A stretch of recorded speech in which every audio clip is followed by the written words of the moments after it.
Hello. Hello, welcome to the stream. It is me. It's a gloomy day outside today. Lots of clouds. Hopefully my internet holds up. Hello. Oh, shoot, I haven't pulled it up on my phone yet. Hold on. As stated by Stream Elements, we are going to be playing more Pikmin today. My throat hasn't been in the best shape, so I figured we'll hold off on Ganosha for a bit. Also, I just want to play more Pikmin. Let's be real. I mainly just want to play more of the funny Pikmin game. The funny plant game. Pikmin are cute. Anyway, I would ask how is everyone today, but I don't know if there's anyone actually here. So, let me just close off everything else. Is there anything? It's just thinking, is there anything I need? Oh, this week we might have an extra stream on Monday, because things are happening at work. I don't have to do any of my usual work, but I do still have some trainings to do. I may decide to be like, yeah, I'll just do those in the afternoon, and then in the morning I'll stream. But I'm not sure yet. We'll see how I feel on Monday, I guess. For now, I guess let's just go over to the game scene, because I can't think of what else I would need to say right now. Ta-da! The Pikmin. The Pikmin is real. I've had a bit of time to think since the last stream. I want to like wait until I've played more. You know, I want to reserve my judgment or whatever the phrase is. But at the moment, I kind of feel like from a story perspective at least, because that's usually what I care about. From a story perspective, I kind of feel like Pikmin 4 doesn't really get what made the Pikmin series good in the first place. But we'll see. Maybe I'll change my opinion as we go.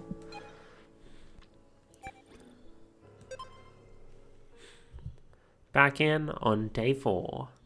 The Art of Dandori.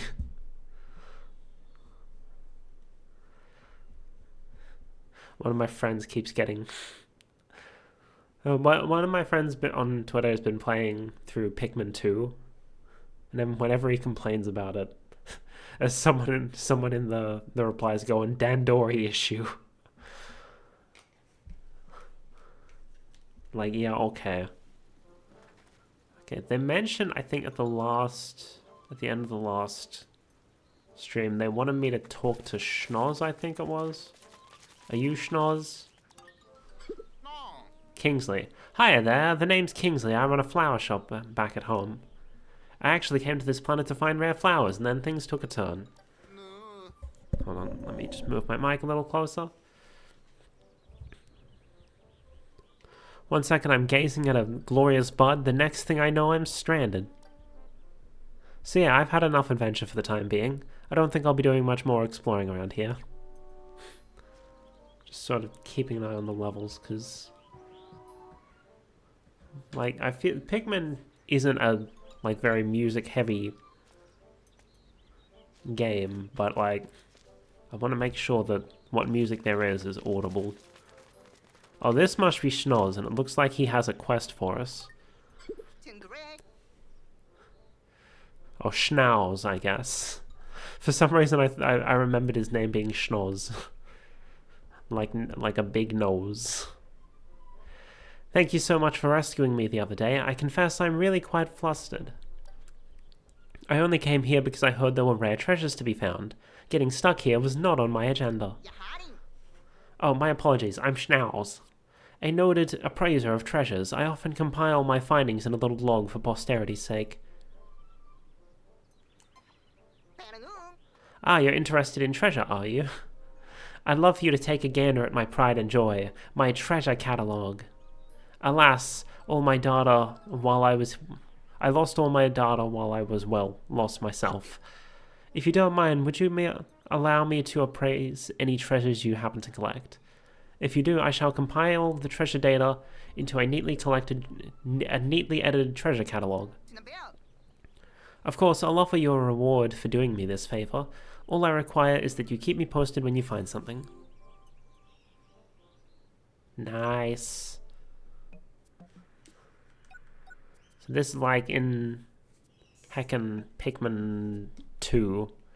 They had like a catalog. Oh, do they not have descriptions? Behold, the cracker.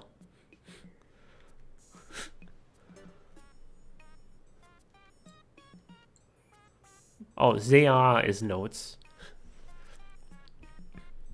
This treasure takes a sophisticated palate to appreciate. First, a salty, sweet sauce is put atop some kind of white foodstuff. It's then fried and topped with a thin, black layer of paper?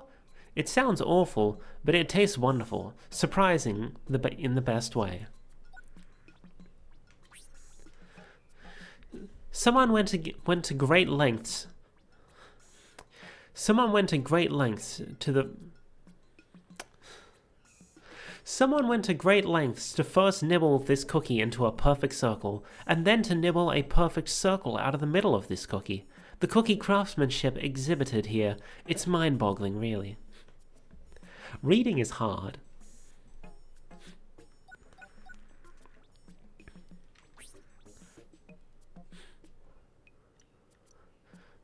It was this adorable ship's yummy smell that lured me in.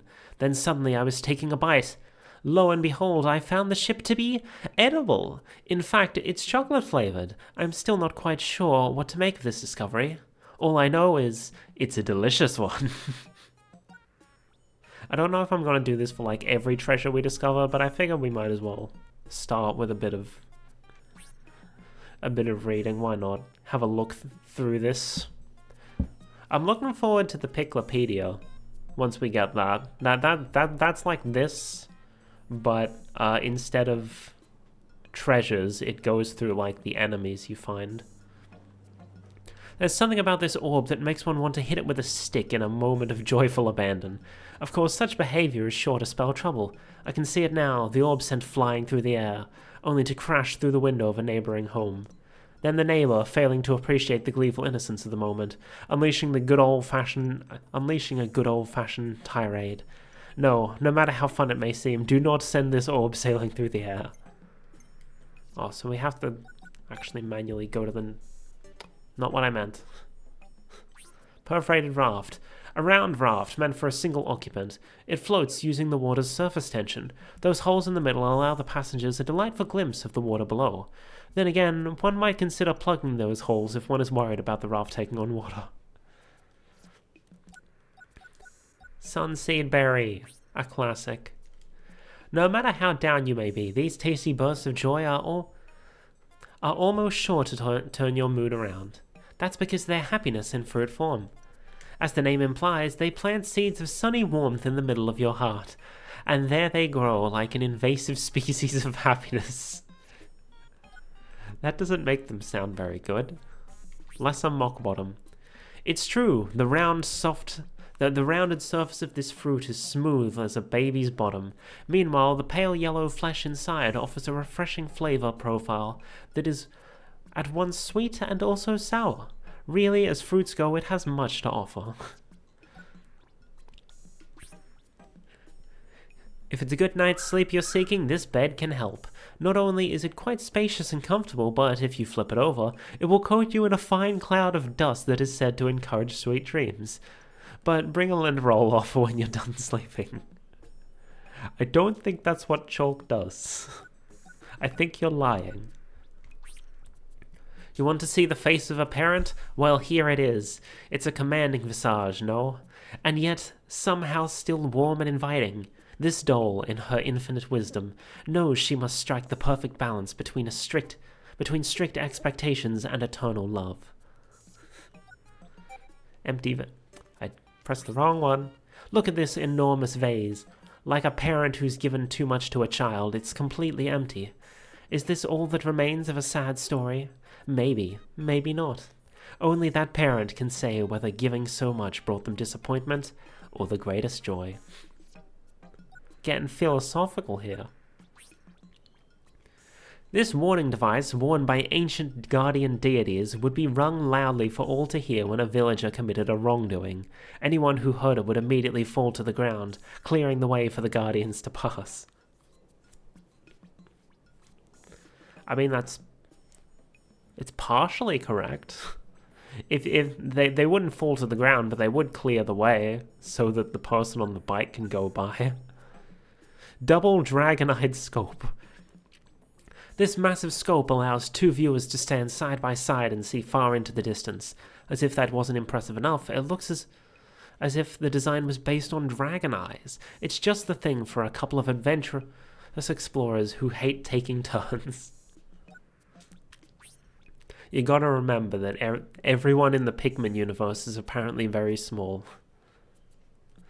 This piece of technology doesn't work, so there's no way to confirm it, but I believe that in my heart of hearts that it is part of a time machine. A foolish belief maybe, but I have faith that the future holds many great things, and this is simply a sign of what's to come. Okay. This astounding device indicates which direction fate is flowing. By reading the magnetic fields found on planets and living organisms alike, it can read one's fortune. The science is too complex to explain, but whether you go north or south, do heed its guidance. Illumination goo. It's the color of minions. In fortune-telling circles, this is the color of illumination. It has the power to light the path before us, showing us which way to go if we want better luck in life, and specifically in money-making endeavors. I hope the illumination goo will light my way. This is neither the color of the sky nor the color of the sea, though it is nearly the color of both. No, as blue hues go, this one is like a cool splash of water on your face, or like shaved ice on a summer day, or like the calm surface of a swimming pool after my love swam away for the Whoa! Or like the calm surface of the swimming pool after my love swam away for the last time. Oh my, I fear I got swept away for a moment there. Schnoz, are you okay? You okay, buddy? You got something you want to talk about? My dude. This treasure has not only two prongs, but two personalities. That is, it's so beautifully designed a noble person might hang it on their wall as a decoration. At the same time, it's so fierce a warrior might use it as a weapon. A spear appreciated by rulers and warriors alike. That is a mighty spear indeed. Game Boy. Notice how resplendent the blue of this slab is. It's called cobalt blue. The pigment is extracted from an ore renowned for honing one's intuition, intelligence, and reflexes. Yes, the more I gaze upon it, the more advanced I feel myself become. I'm just now realizing, why does the Game Boy still have power? How is it booting up? We find a random Game Boy out in the middle of nowhere and it still has battery? Modern devices could never. This vegetable was tended to with the utmost care, doted on, you might say. You can tell by its exceptional flavor and nutritional value. Yes, all the love given to it has turned it into a sweet and savory food treat, delicious and delightful. Did you know that satellites are highly vulnerable to meteors and other space debris? This shield was specifically made for space workers who protected these vital pieces of tech from damage. If this shield can withstand a blow from a meteor, it can withstand anything. Oh, here's the last couple. These balls were an integral part of a ritual performed during New Year festival. Each ball was imbued with people's hopes and dreams, and if caught by the ritual pole, those hopes and dreams were bound to come true. What a joy it must have been to witness. Such a beautiful tradition. And finally, the pole. This ritual pole was used during an ancient festival held at the start of each new year. If the ball was landed on the sharp end, the people's wishes would come true and they would dance in celebration, though it's commonly believed people danced either way. Okay, there we go, there's all the treasures. Do drop by anytime you'd like to peruse the catalogue. Cool beans. Let's have a talk to Russ, see what's available.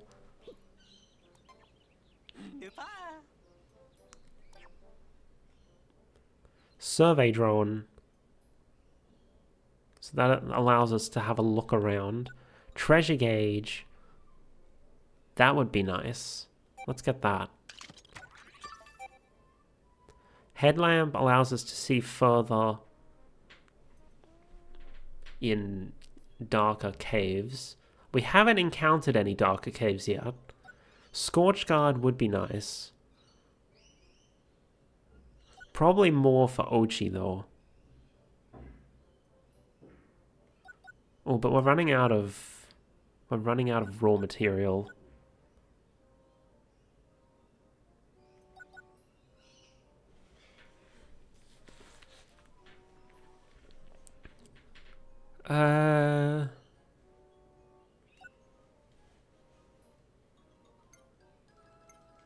Wait.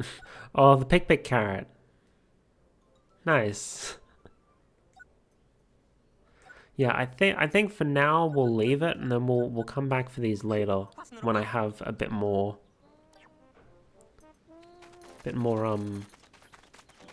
what's it called? More raw material.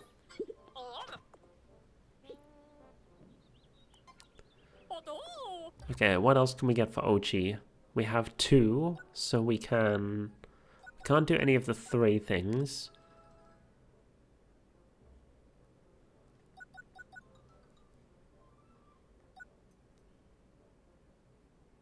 So let's just make him buffer. Strong boy. Well, you mastered buff. I knew you could do it, Ochi. That means I'm giving you permission to learn an even more powerful skill, super buff.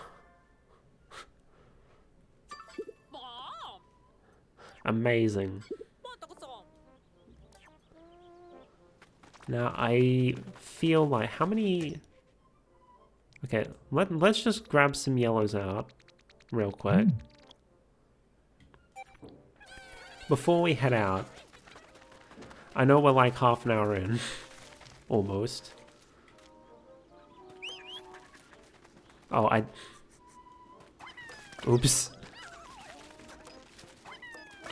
The lock-on is nice. Let's just build up our yellow numbers a bit. Oh, he has more to say? It's been intense, but I can't just give up completely. I still want to leave this planet more flowery than it was when I got here. That's where you come in. You gotta help me bloom a whole lot of Pikmin flowers. Let's fill this world with blossoms. What's in it for you? Well, do this for me and I'll give you my glorious stone collection. What do you say? We got a deal? Okay. So many side quests.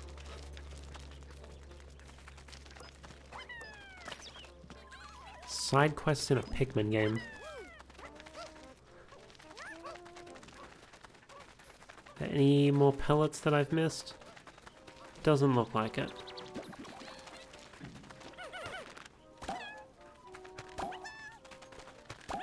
Pluck them just so I can use them immediately. And I think what we're gonna do... There was still stuff we could do back in like the first area, but we unlocked a new area, so I wanna take a look around. Because we do still need more onions and more Pikmin types. And that'll allow us to, like do more in areas that we've already been to. I'm picking up some signals that may be coming from other castaways in the most recently discovered area. There could be a stranded rescue officer out there. We're counting on you to rescue them, preferably very soon. Which area would you like to explore? Da da da.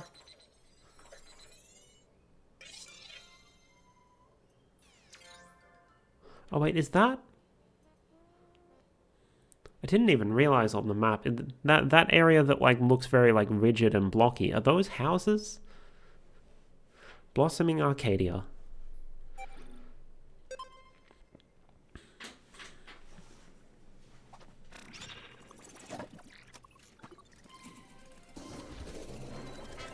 Off we go.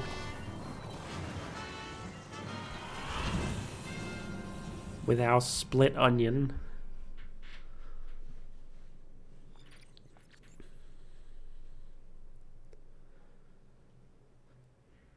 Oh, I didn't show. Oh, wait, right. It doesn't show you, like, until you've got all of them, I think, how many of a thing there are.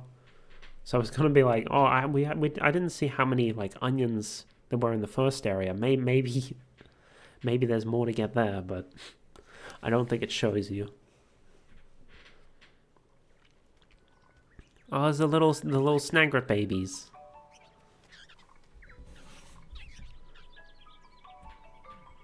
There's just straight up a house there.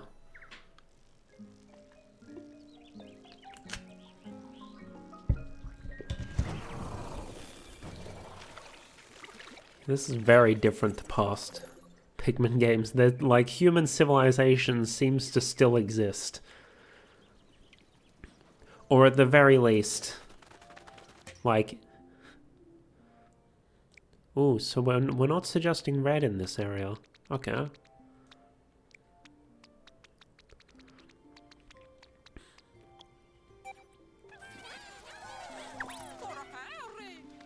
Possibilities just got a lot cooler. Okay.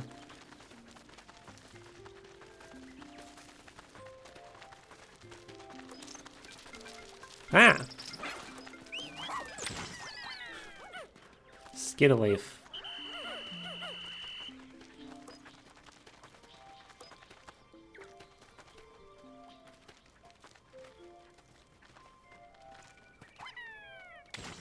Haha!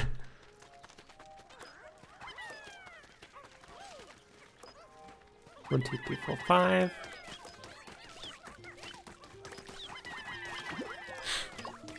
Oh, nice. Well, I don't think I had any... Oh, I had a few buds. Okay, do I have enough? Yes.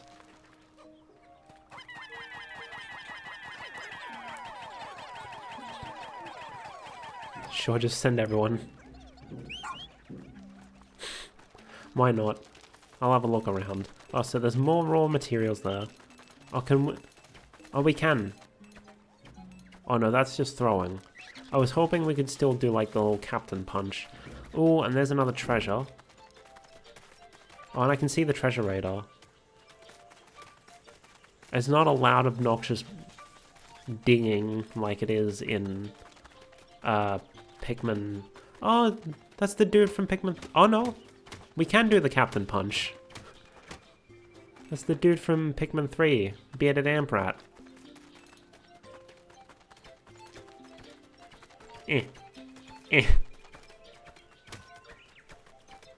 Smack him. This is not an efficient use of our time.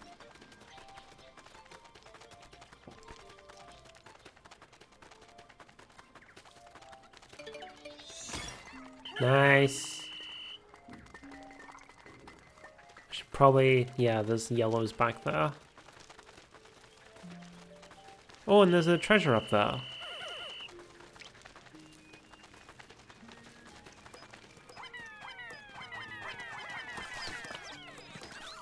My aim is not working right now. Smack him.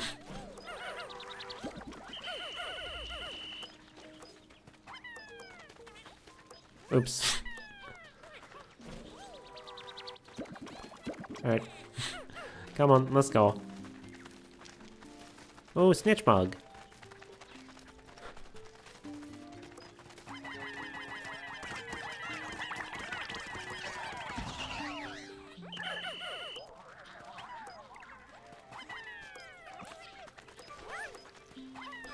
Well, this is a nice... I'm struggling to make... Why did you lock onto that?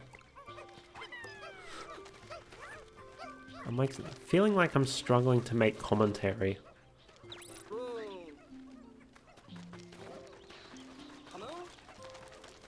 Shut up, Colin. I know what I'm doing.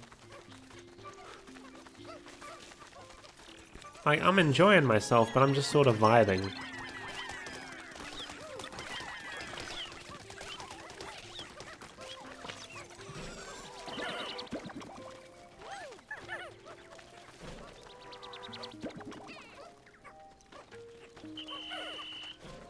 Okay, let's leave the pellets alone for now. We probably have enough Pikmin for now.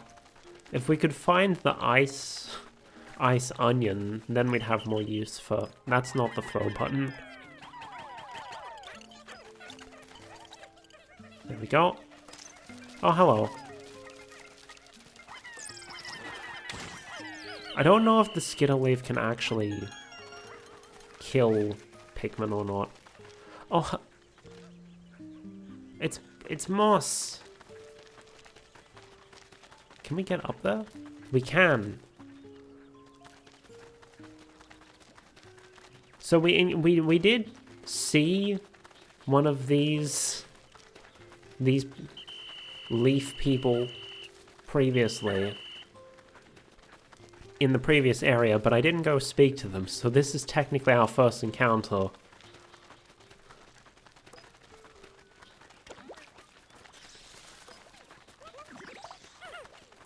Alright, I can charge, can't I? I forgot what button that is.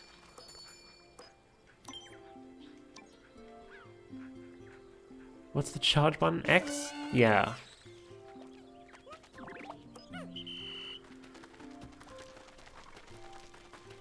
Oh. Oh, and there's a hole there. Alright, let's run right around.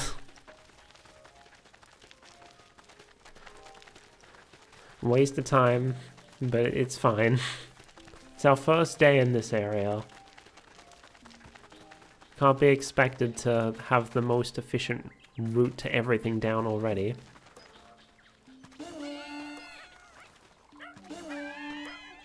Get in there.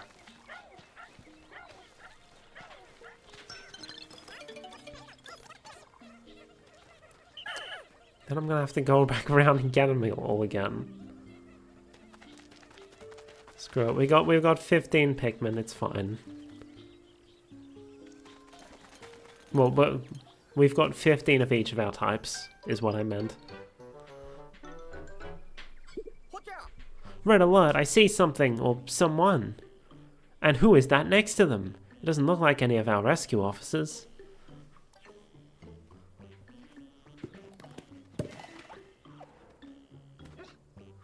Oh no. Hey, what's going on here? What are they planning to do with that castaway? We need to rescue them, quick. Melody, Ochi, let's go. Okay, so since it's a cave, it's fine. We can just get our... It'll probably let us get our Pikmin back. Oh, your Pikmin cannot join you unfinished... Okay.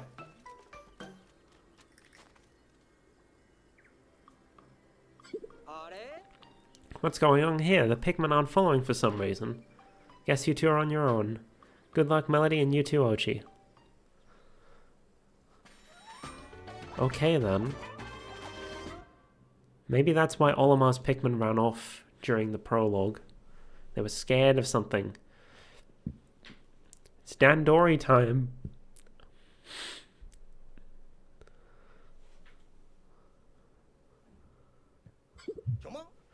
What is this place? I guess we can figure that out later. For now, let's focus on finding that castaway.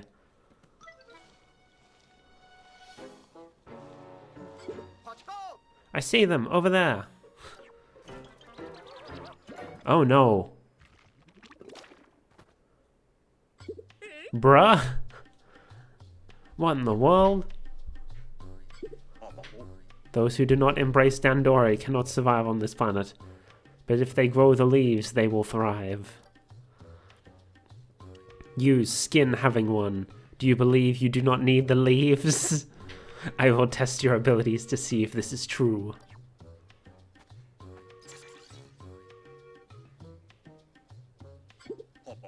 I invite you to face me in Dandori battle. So some people had a thought that like maybe this takes place like after the bad ending of Pikmin 1, where Olimar fails to escape and the Pikmin carry his corpse to the onion. After what we just saw, that's looking more likely because, like, not beating around the bush, this is very obviously Olimar. So perhaps he's been turned into a Pikmin of some description. I have provided the Pikmin you will need to support you in the challenges ahead. Listen closely. Find objects and transport them back to your base within the time limit. To win, collect the highest total combined weight.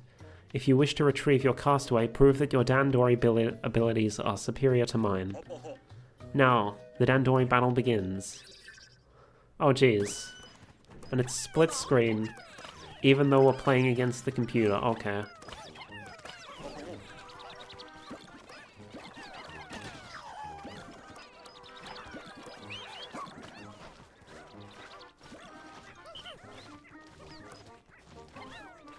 Oh, that didn't work.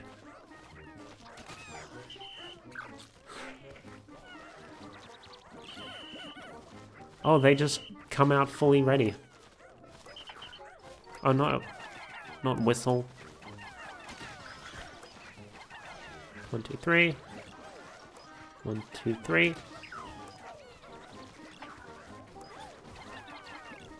Wait, no, you guys are probably better off going after this.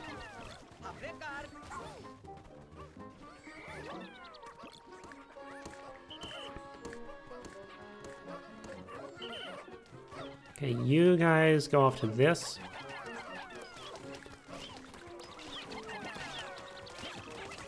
And go after that, I guess. Oh, did I steal some of his Pikmin? Oh no, they were.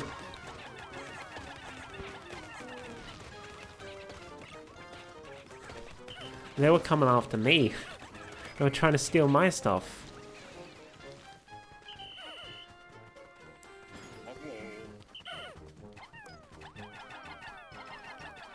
Okay, everyone, oh, I should charge instead of trying to do it individually.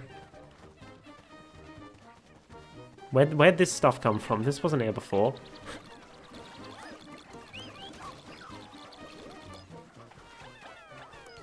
No, you go after this.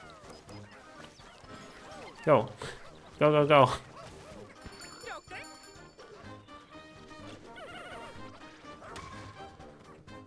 We're Dandoring.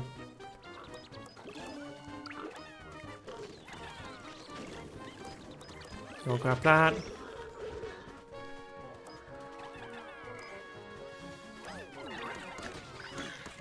Okay.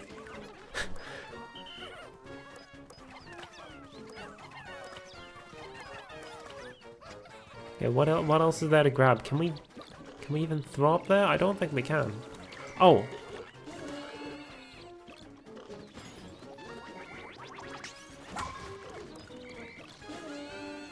Go, go, go. Apple.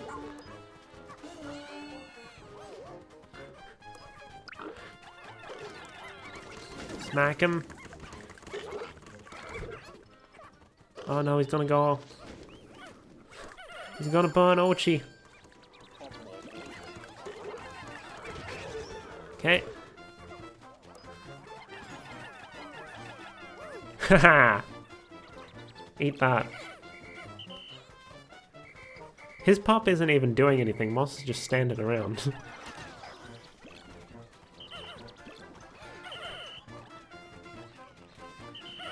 Grab the horde back.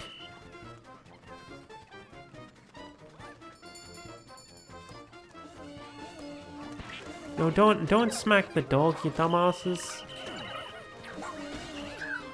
Grab the apple.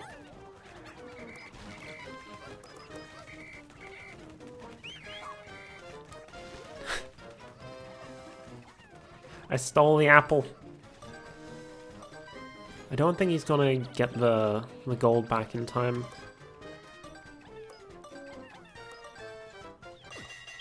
We did it! We smashed him, let's go. But I mean, this is like essentially the tutorial on how to Dandori. Nice, nice. The strength of your Dandori power is magnificent. I will return this one to you.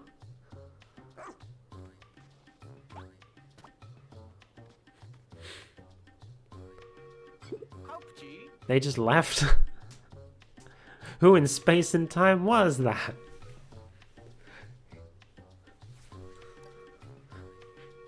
Well, whoever they are, they won't lie, and your Dandori talents were on full display. Now let's get this castaway out of here. Are we just going to leave them all leafy and like that? That's not good.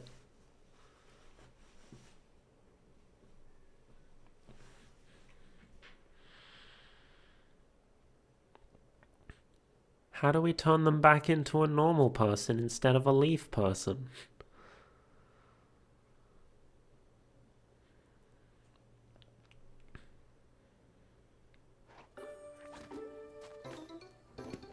Oh, that thing was glowing like a Pikmin's does.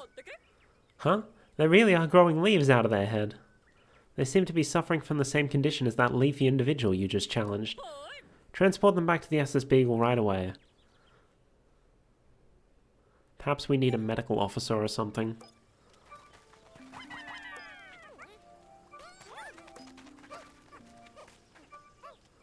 $29. Yeah, we have enough raw material for this.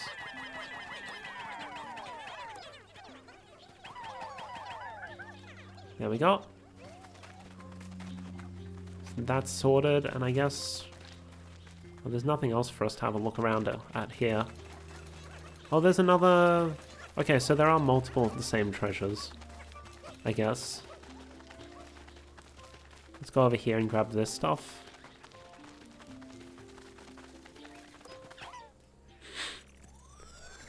Or we could get interrupted. I can't get over the fact that they have leaves growing out of their head, and their face is all, well, bushy. Let's check their ID info. Error. Home planet PNF 404. That is the official name of the Pikmin planet. What's this? Unable to read data. They should have some biometric authentication, but this is definitely an issue. How are we supposed to find out who this is? Ah. Okay, I didn't mean to do that. I didn't mean to turn them into ice.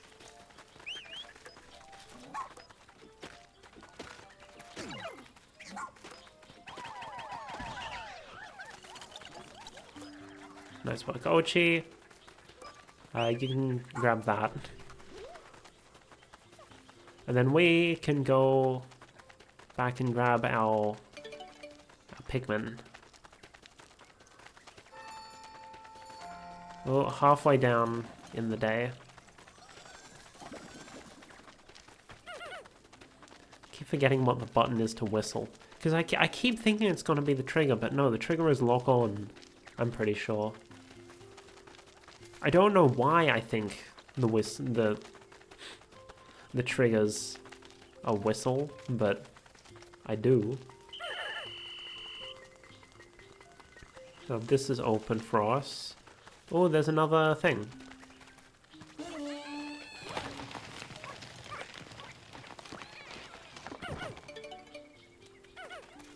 And that is up. So that allows us to get back up here.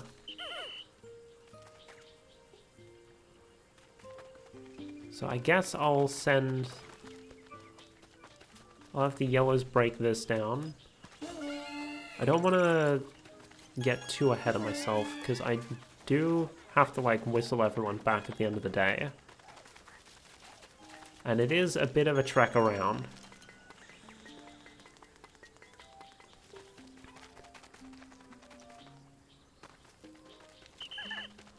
Okay, y'all. Oh, there's Ochi.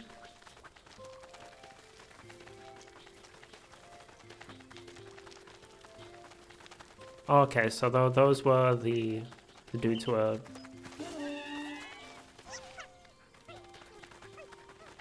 were carrying the thing. Words. Oh, I see Wollywogs. I think they're called Wally Hops now, actually. Well, I mean, they were always called Wally Hops in the European version, which I believe was the same as the... Like, the Australia got the same as the European version, I'm pretty sure.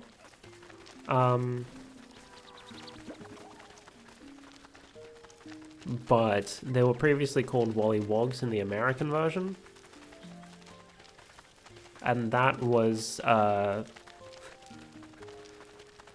for the HD ports of the first two Pikmin games, they used the PAL version. And then, I think in this game they just used the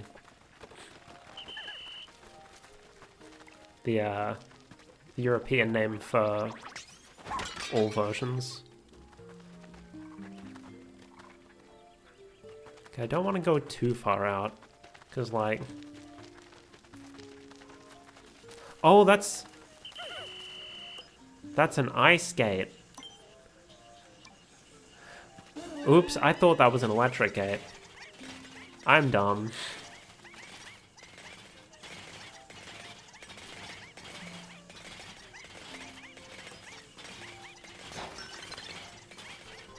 Oh, okay, it's breaking.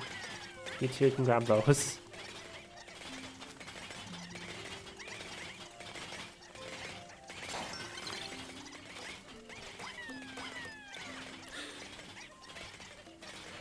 I was like, why aren't they breaking it down? Because it's ice, you dumbass. Hey? Oh, that's the quicker way around. Oh, but the snitch bug's gonna go after them. Nope, the snitch bug completely ignored them.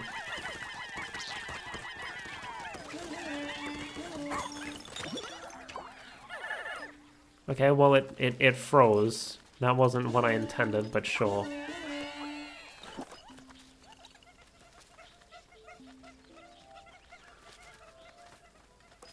Oh, Ochi?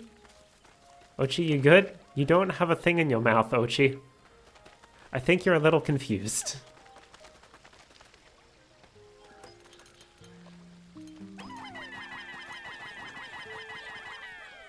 What? Oh, this is a building thing. Well, hold on. No, come back. Oh, what is that?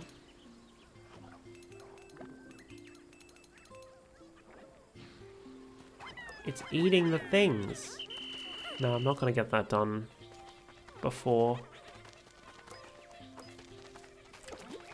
Oh, they're taking such a long route.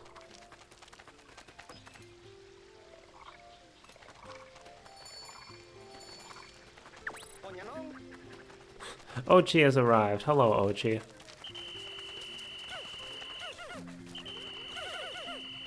Yeah, I'm not gonna bother building that just yet.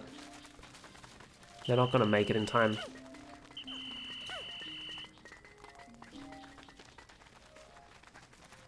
there anyone else still coming around? Anyone else? Oh, I should check the map. No, yeah, everyone else is just at base. So we'll just have a look around, because there was another bridge that we opened up and then we didn't actually go over it. So So we'll just have a look around here. Oh, this is another starting spot.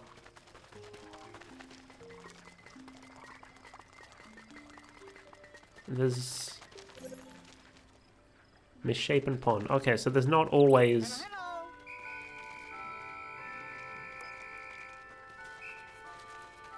Yeah, I'll just move the base over here for now. Because that'll allow me to more easily drag anything we find back.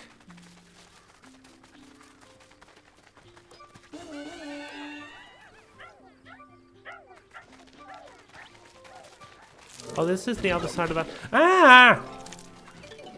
Help! Help!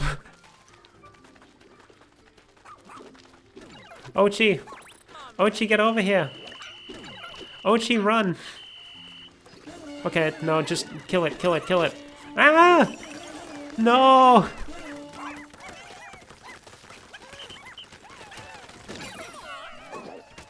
No! Oh no. Oh no, Ochi.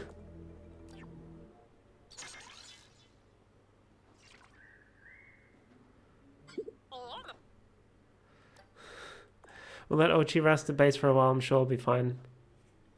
Oh no. Okay. We lost a few. It could have been much worse. Heckin' creepin' chrysanthemum. Or was that even? I know I saw a thing with these guys. I don't know whether that's actually the creeping chrysanthemum or not. Because they look more frog-like now. Compared to the original Pikmin and Pikmin 2. There we go. Which do we lost 2 ice and 4 yellow, I think. Which isn't great because we're on a limited supply of ice. Because we don't have an ice onion yet.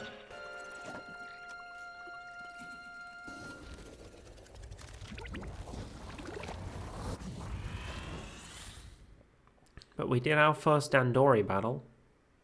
That's pretty cool.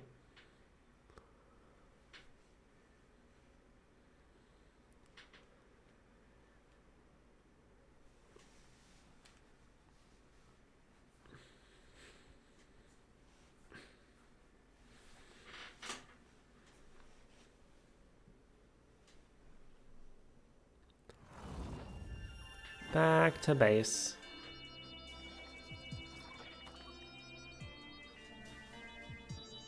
Only 1 castaway though, but that's probably because we didn't, you know, there was only 1 hole we went in. They have leaves growing out of their heads, so odd. There is poisonous oxygen in this planet's atmosphere. They shouldn't be able to survive without their helmet. Something very strange is going on here.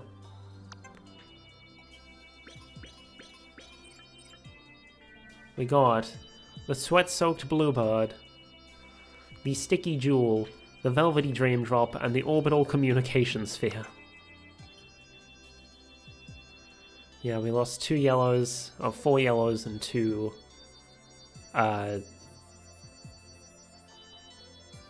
ices.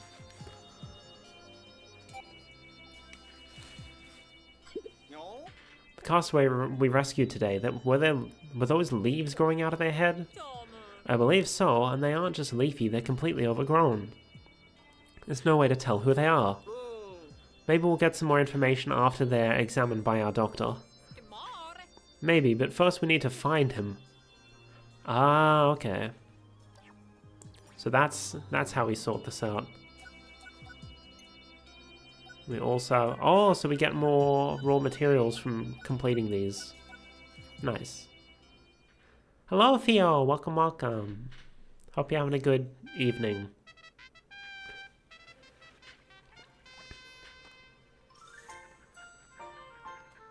Day 5. Missed the live notif? No worries, it's fine. You did miss this guy, though. We had our first encounter with Leafamar. Any updates on this castaway? What's their current condition? Nothing new to report. They're still asleep, and they haven't responded to any of our attempts to wake them up. The oddest thing is they don't seem to need a helmet to breathe, and we have no idea how that's possible. Then we need to get our doctor involved ASAP. In the meantime, we're counting on you two to locate the remaining rescue officers and collect more treasure. Understood? Copy that. Excellent. Thank you for the redeems, Theo.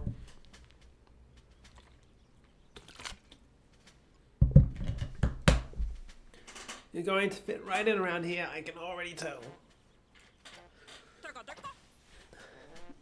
Yeah. I hereby call this morning's strategy session to a close. Copy that, Captain. Okay. Oh.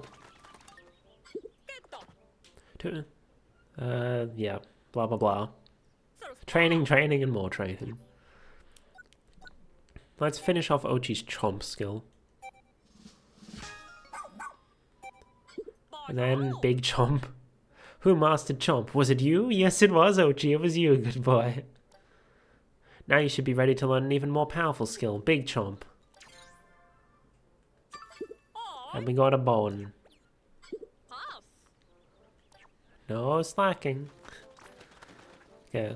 So we actually have less raw material, and I know there's more stuff that we needed to build, so I won't buy any more items just yet, or upgrades, whatever.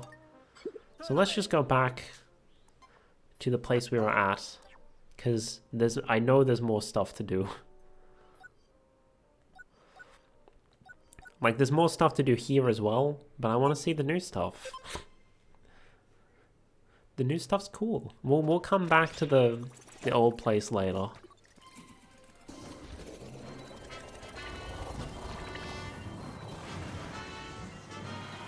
Off we go! You know, I was about to say, like the first area it said, oh, we found 3 onions, and I'm like, what the hell? Hold on. No, we haven't. What?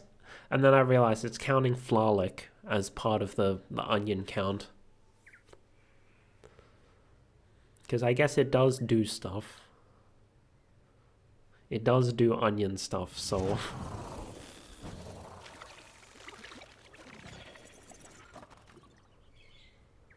Right, so we're back at this area. But I'd actually rather us have our base camp up here, because we're going up there today.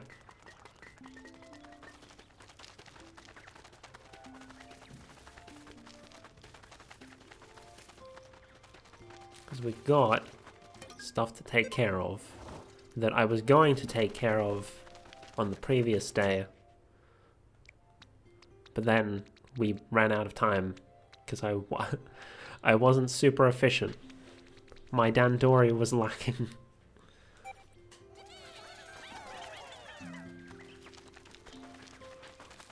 Now I'm guessing we're going to find another variety of Pikmin here at some point, simply because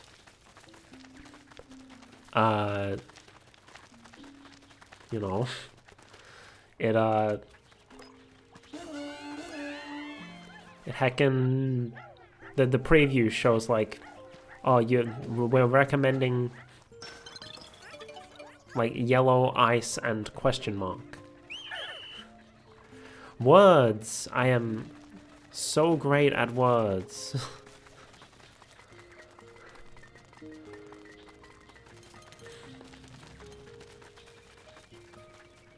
Oh look, there's the thingy. There's the thing we saw over that side the other day. Oh, there's another base up here. Oh, that's a creeping chrysanthemum. I don't like you. But if we could move the base up here, that would really be useful.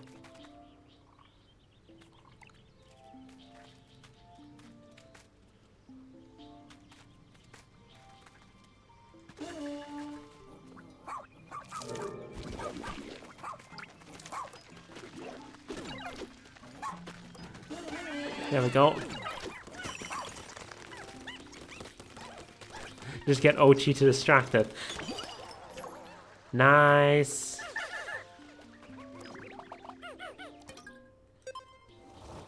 Here's the question though, what happens... Oh, the Pikmin that were at the base got moved too, nice. Because now that's going to make it way easier for us to do this.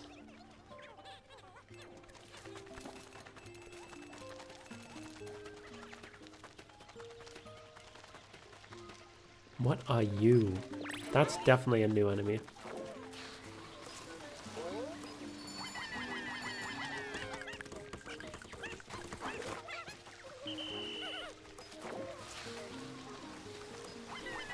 He's got a suction nose.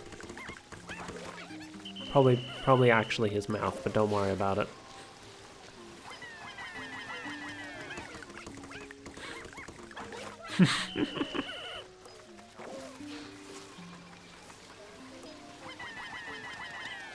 Smack him.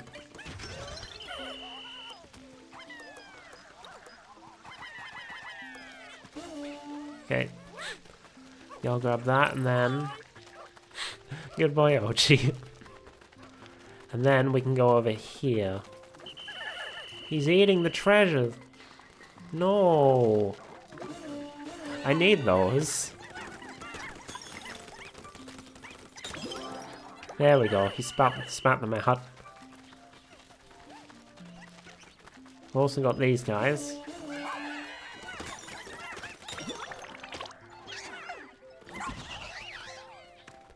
Oh, and this gives us a quick path back to the starting area. Not what I'm aiming at, but sure, that works.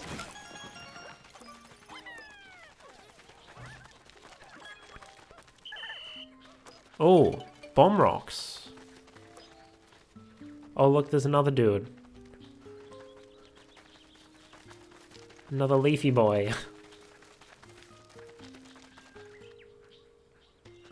This area feels... Oh! No. Not right now. No, thank you.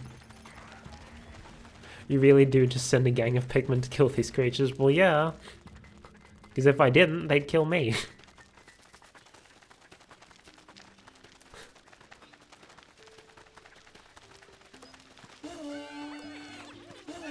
Alright, y'all do that, and then whoever's left over, let's grab some berries. Because I know what those are for. That is a big-ass melon. But it's protected by frogs. What is this going to be? Now just imagine this being a Mafia game sending fronts to do your hits. Oh, I think it just started raining. Oh, we turned off that, so now Pikmin can go there without drowning. Nice.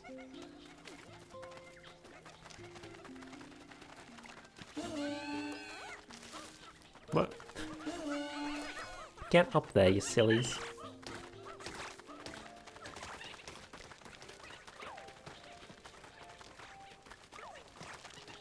They're coming back, but there's nothing to grab. Oh, right. Because if you just send them to... Why are you going around that way? Okay, he made it safely. He's okay. If you just leave them, they'll just like keep going back around and around, grabbing more berries. 1 ultra spicy spray. Side effects still unknown. After thorough analysis, it appears that these berries contain large amounts of ultra spicy essence. I suggest you squeeze 10 of them and put the resulting extract into your pack. You never know when you'll need it. Don't know how much I'm actually going to use that, but I figured I might as well get the tutorial out of the way. Okay. Do I want to go fight the thing? I think I'd rather fight the frog. Even though the frogs are kind of a little scary. Oh no. Go. Or are they less scary now? I think they might be a little less scary in this game. Normally, frogs are very scary enemies.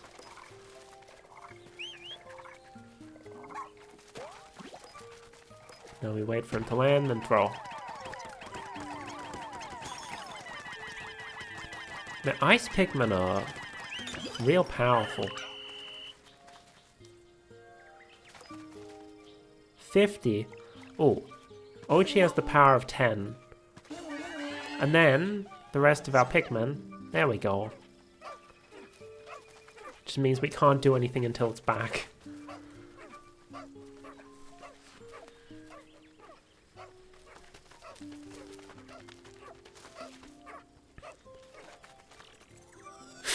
They couldn't even get it under, it was too big.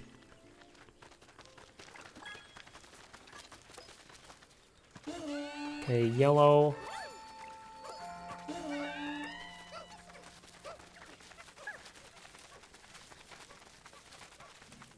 All right, we froze the other one, so there was no corpse for us to pick up.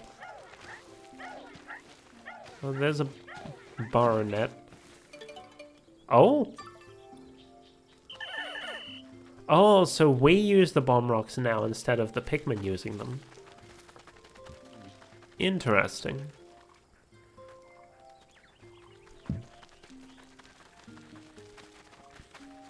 Let's see if we can clear out some of these.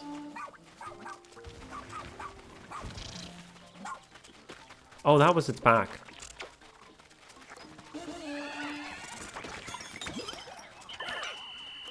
The problem with the ice, though, is while they are very useful in combat, it leaves you with no corpses to bring back to bolster your Pikmin numbers. Though I suppose that isn't as much of an issue if you're not losing any. Why is it locking onto something? Why was my cursor just randomly going off?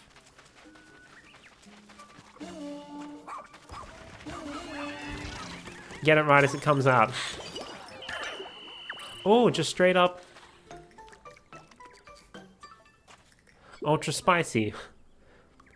Look at that red nectar, I wonder. Nice, nice. I believe this is that ultra spicy nectar that was mentioned in the voyage log.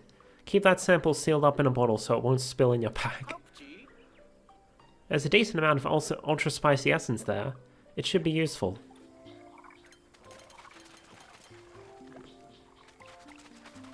And okay, Ochi, distract it.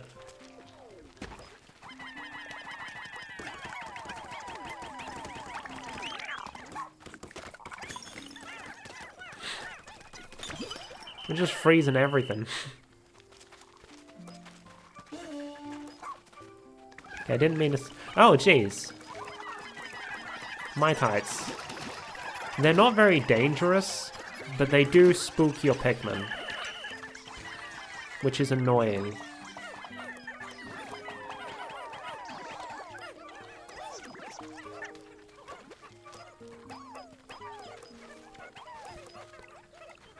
Right, yellows, grab these. Stop locking on to all of the nectar. Oh, there's another suction boy. I don't know what they're actually called, because they're new to this game. And we haven't unlocked the Piclopedia yet.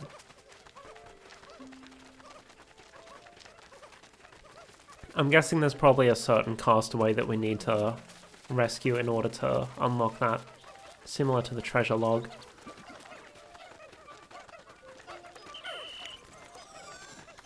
Now we've collected a bunch of treasure, but we haven't gotten any castaways today yet.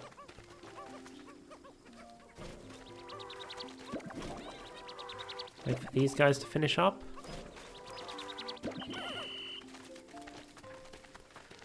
Okay, let's see if we can find a hole, I guess, because I think the castaways only come through the holes.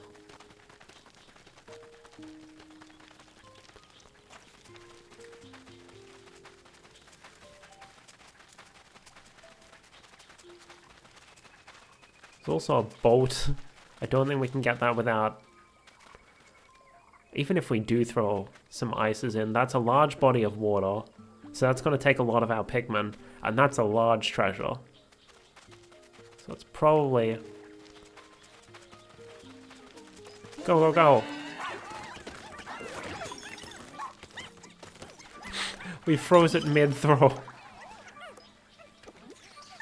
Well, octopus dude.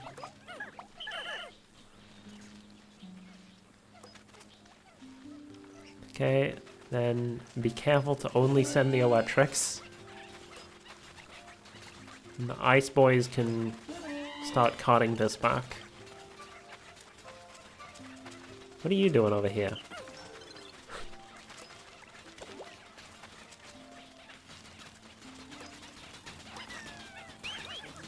I didn't mean to throw you at that, but sure.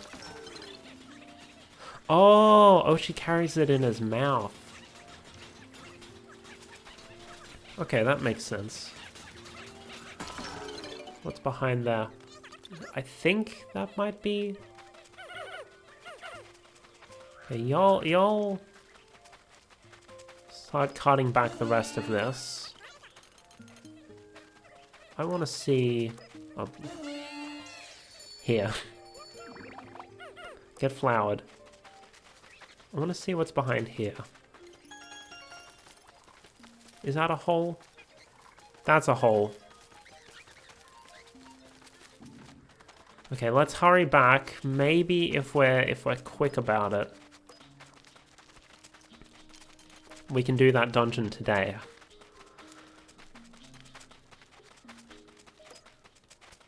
Because we haven't made any progress with the castaways, so you know. Oh, we actually only need Ochi, because they let you choose your Pikmin once you get into the hole.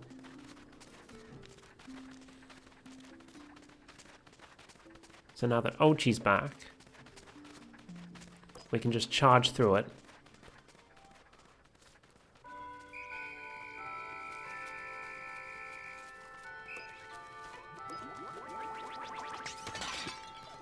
There we go. Sightless Passage, a cave of utter darkness into which almost no light filters. I explored for a bit, relying on the glowing mushrooms to guide the way. But I turned my back to avoid unnecessary risk. I wish I had a better headlamp. Okay. So maybe we won't do this, because we haven't bought the headlamp yet. So I guess we'll just have a bit of an explore for now. Okay, so this was... Hold on. Well, no. Let's move the base, just to get all the Pikmin back over here. Keep an eye out. Because if one of these flowers has an eye... We did, I think... Yeah, it's still dead. There was a creeping chrysanthemum over here.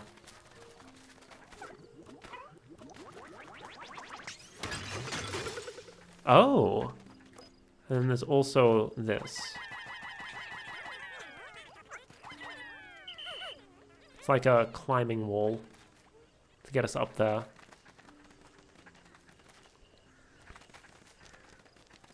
We should hopefully still have enough raw material to buy the headlamp. I hope.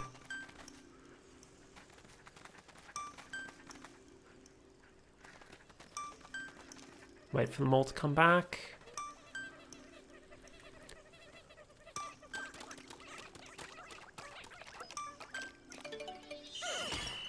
Okay. And we're safe. So that's something for the next day. And we can explore up there a bit. And hopefully do the dungeon as well.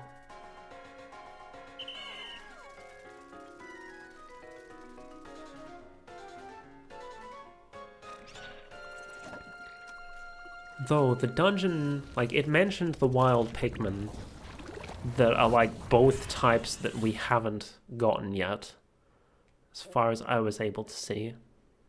Well, as far as, to my understanding, that's what the question marks mean. The art of Dandori.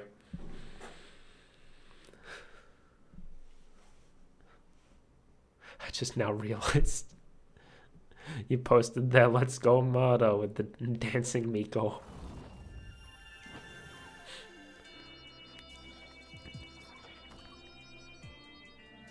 So no castaways this time, but a bunch of treasures. Actually only 4, but one of them was very big. Oh no, we got 3 Cupid's grenades, a wayward moon, harmonic synthesizer, and an octopus.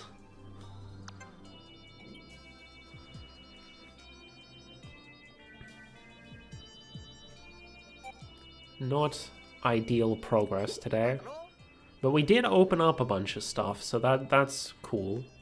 By the way, Melody, if you press minus and open shortcut settings, you can assign different functions to the arrows and pressing the left stick. Can you assign the rescue journal to one of those? Of course. And then you can reference it whenever you need some quick advice. You can even assign actions like disband or select items at the push of a button. Setting up shortcuts seems like a great way to improve your Dandori practice.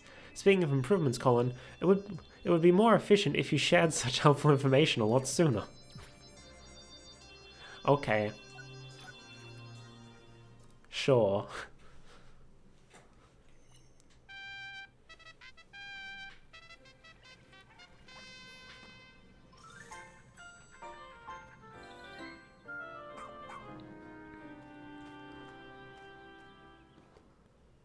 Alright, give me that headlamp. New item? Prototype with the materials I had on hand. Okay. What is that new one? Idle counter. Shows a tally of how many Pikmin are standing idle. I don't really need that. What I need is the headlamp.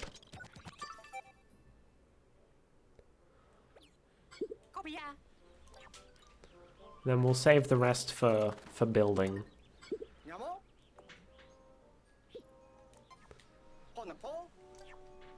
Back to the blossoming Arcadia.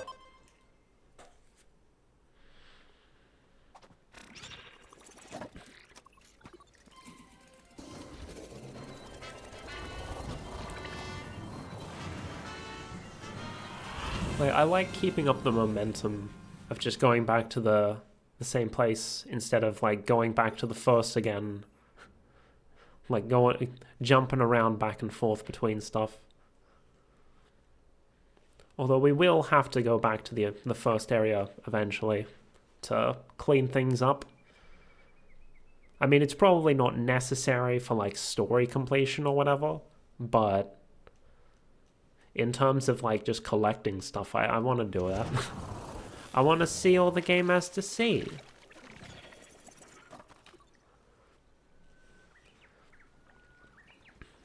Alright, so we're here again. Oh! Melody, come in, over. Ochi has never really liked getting wet, but I've been working on it with him in the bathtub aboard the SS Shepherd. And last night he had a big breakthrough. Your rescue pup can swim! Okay, so we've now unlocked the swimming ability. Now that he's over his dislike of water, he can jump in and use doggy paddle to swim through any water obstacle.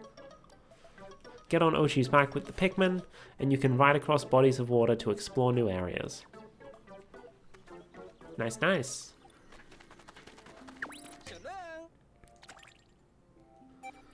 Grab our Pikmin out again. So there's the hole, but I want to have a look around here first. Just make sure the creeping chrysanthemum hasn't respawned. I need to hold my controller higher. Because like the desk is like blocking the signal of it.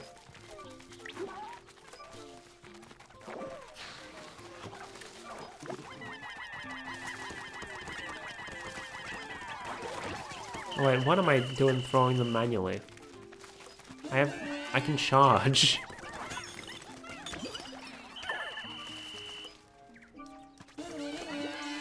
Just get in there for anyone who doesn't have a flower. I'll go break... Oh, yellows can carry this back and then... Oh! There's another dude. There's another Dandori dude.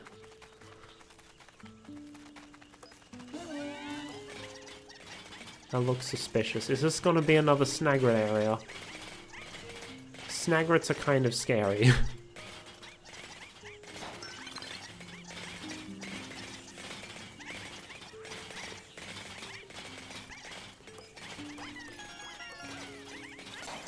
Yellows can carry these back.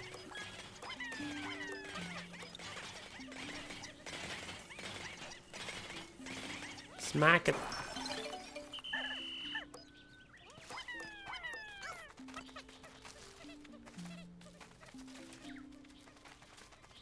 Nothing? Is it safe? It seems to be safe. Yellows, you dig there. Oh, it's another... Man, we've got plenty of caves to work through.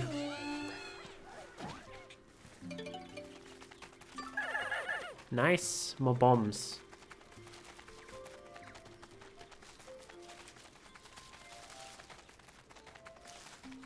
Right, so all the stuff's been brought back, and the Pikmin can't join us when we Dandori, so we might as well just do this rather than running back to get them.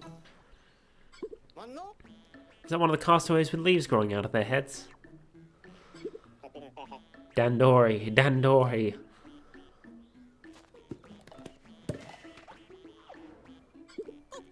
They ducked into that hole. Perhaps the leafiness causes disorientation. Rescue them quickly, Melody, Ochi and Melody. How's Ochi gonna get up here, though? What is that? Dandori Daycare. How did Ochi get up here? There's not a path for Ochi to go. Looks like the Pikmin don't want to go with you. Ah well, then it'll just be the two of you, Ochi and Melody.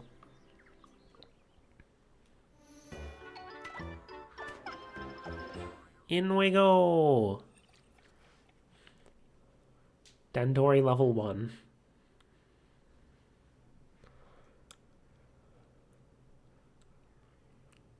So now we get to see what's up with these Dandori battles. Like, we fought Olimar in one, but like, what do we get from fighting the regular dudes? He didn't have a castaway with him. This place is for testing Dandori. Do more Dandori, improve Dandori.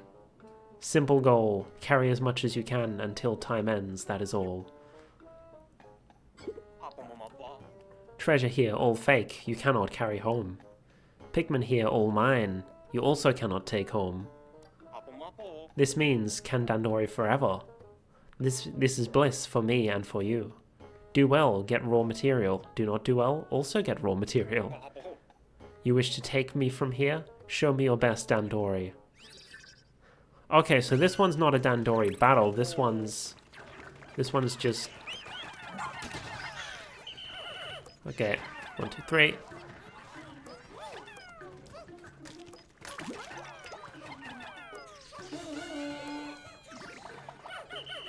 Okay.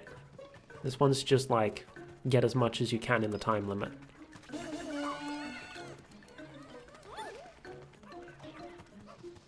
Oh. Did not realize. Plan carefully. Nope. That was not careful. Smack it in the eyes. What are you doing? I did not want to throw you that way. There we go. Okay, now you can... Okay, wait. We'll get... 1, 2, 3.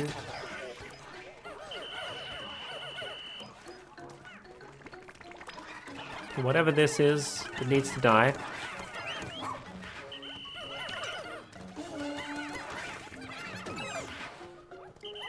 Oh, Ochi's in a bad state right now.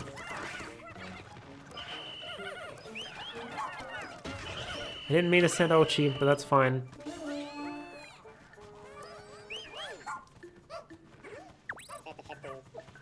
Don't leave Pikmin standing idle. Shut up, my dude. I'm doing my best.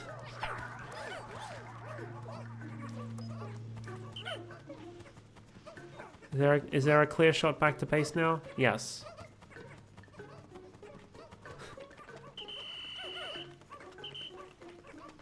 Okay, now we can worry about dragging this out and getting all of this stuff back.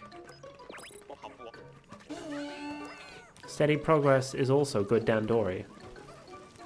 No, y'all don't do that. Pull this. Then once that's open, we have a quicker path back.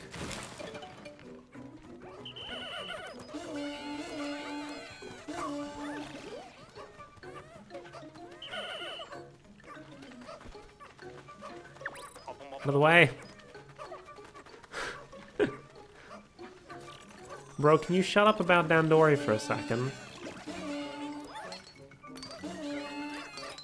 Bro's too Dandori.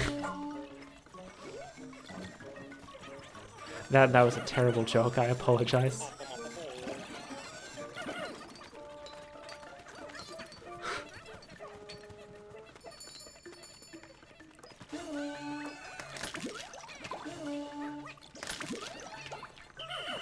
Okay, y'all drink up. Some of you that still aren't flour. Okay.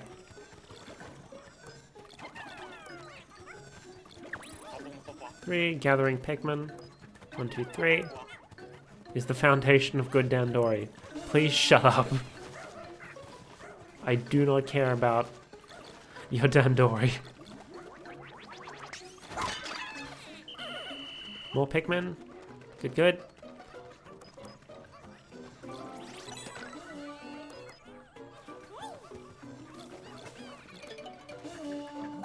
Climbing rope unraveled. Nice.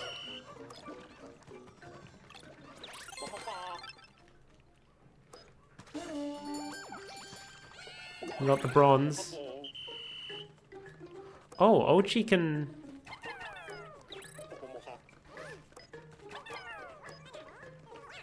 Ochi can apparently... Oh, there was a gate here to make transportation quicker. Yeah, I'll do that.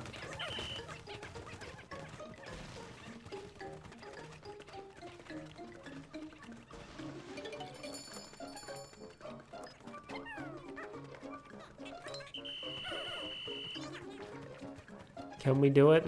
Can we get the last of the stuff?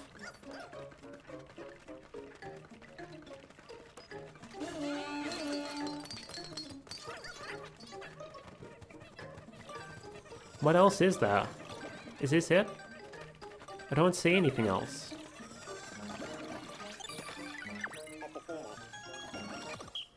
Oh, we got gold. We were 1 off of platinum. Bruh, the one... We missed 1 gold nugget because we just weren't fast enough. Dandori issue. You work too fast, I feel dizzy. Take these 30 pieces of raw material, this is your reward. Dandori issue. Oh my, they fainted, I wonder what caused that. Well, I guess this is our chance to get them out of here. Apologies for how squeaky my chair is being.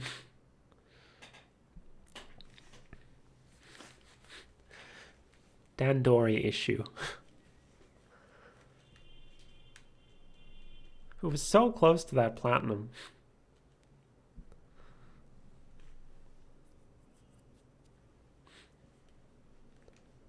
Maybe I'll go back for it at some point.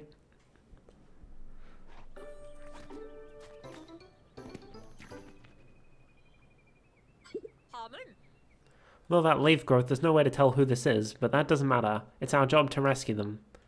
We don't want them finding their way back inside that crazy cave. Let's keep the lid closed as a precaution.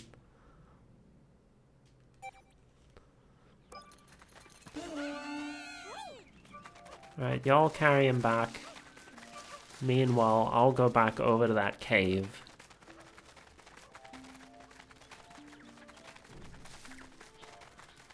So I want to explore. And explore we will as soon as they do their thing. They get the guy back.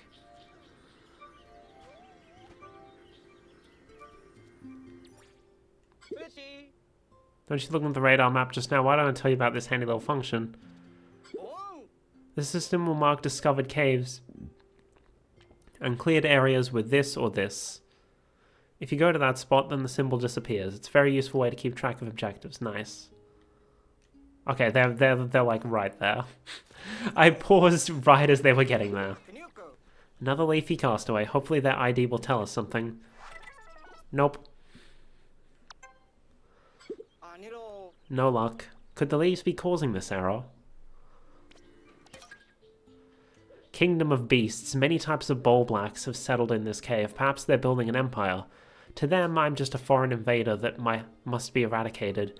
If the danger becomes unavoidable, I'll need to rely on some of the items I brought with me.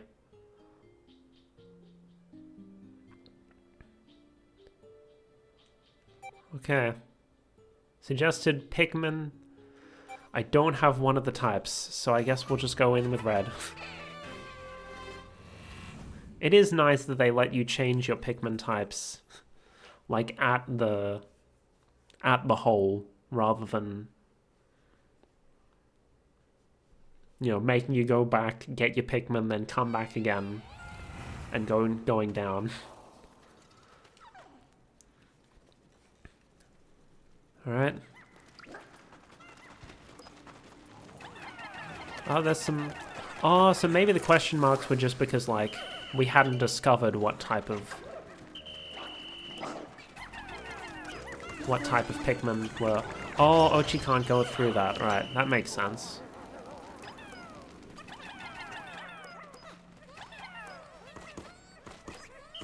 Before I send y'all through there, I should probably make sure we actually have a way back.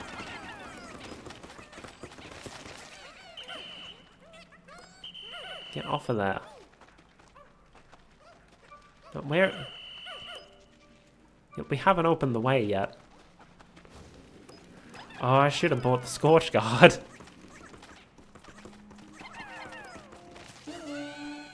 Okay. Charge! I'm gonna have to be careful not to burn myself. Is there a way around? Yes, if I go this way.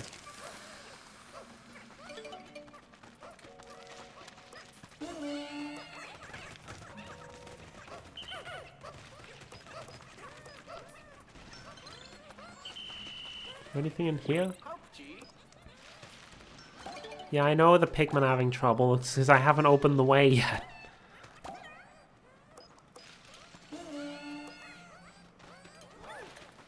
Okay, y'all do that. Now we have a way around.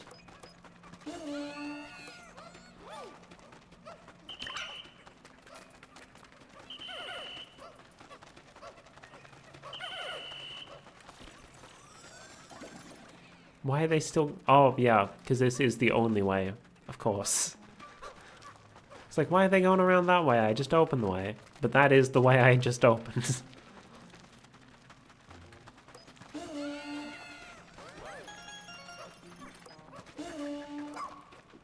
Actually, this is a better job for the Pikmin to do. Oh, that was the only treasure, apparently. So we'll just grab the raw material. Although we still have the corpse to get. which gives us a small amount of sparklium.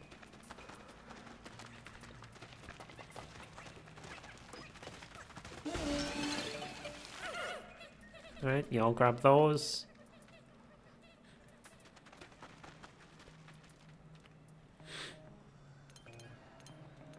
There we go. Down we go.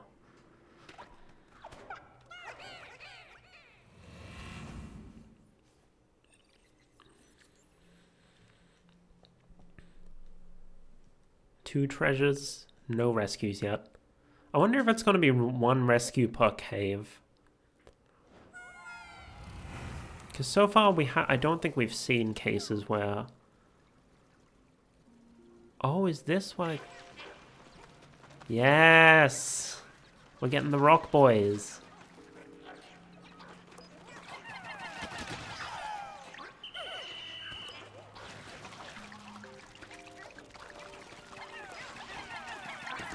I'm trying to spread out the damage, but it just wants to target one of them.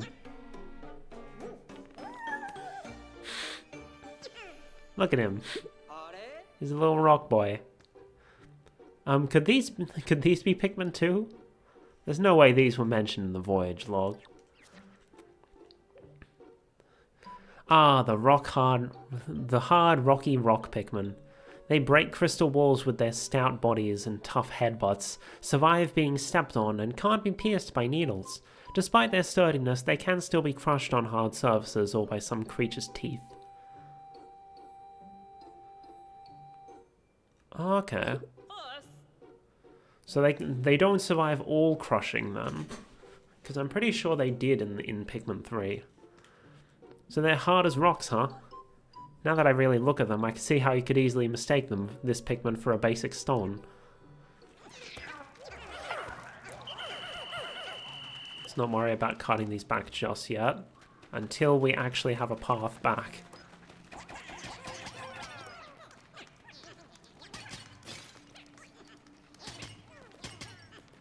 Break it down. Unbreakable, it would seem, he says as I break it down.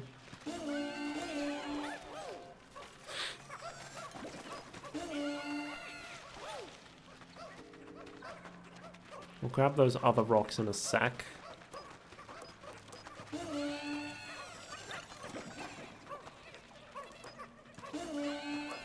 And they should, yeah, they latched onto the other stuff. Cool. Wait, why do I only have 4 rocks? Did one of them grab a thing? Probably. Yep, he's there.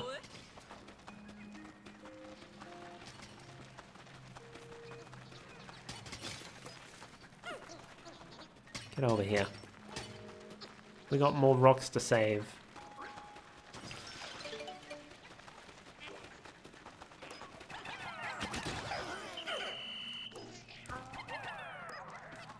Okay, you guys do that. Ah, that's the exit to this floor. Still important to open that up, even if there is more that we need to do.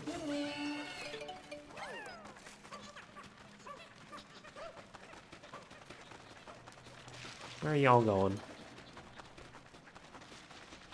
that water? Bro, they didn't tell me I needed water.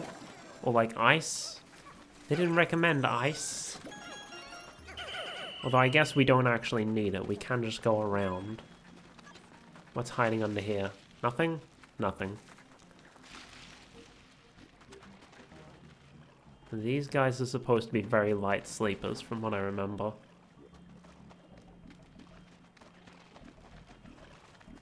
Trying to vary. Up! Dang it. We lost a couple.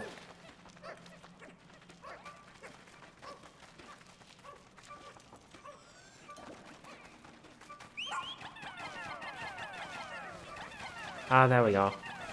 We actually had to throw them at it. We couldn't just walk over the top. It's a bamboo shoot.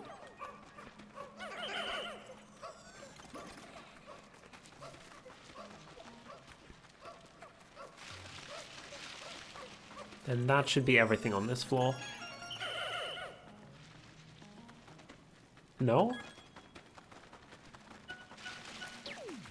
Okay, yeah, there we go. It just took a bit for the radar to power down.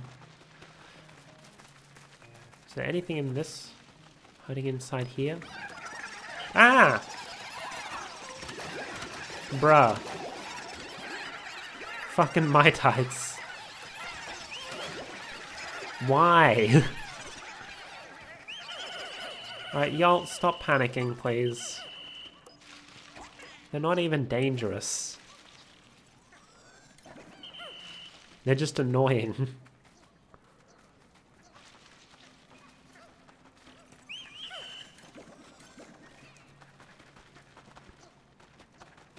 Wait till these are all carried back.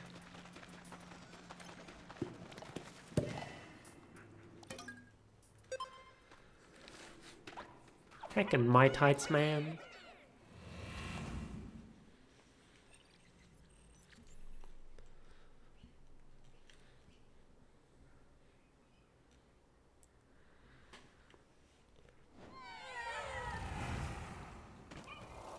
I do wonder.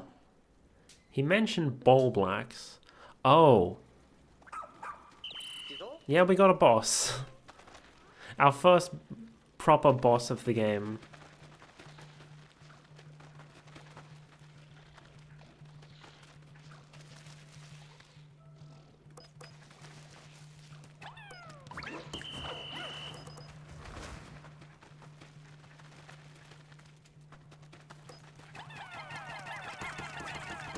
It's just sitting there.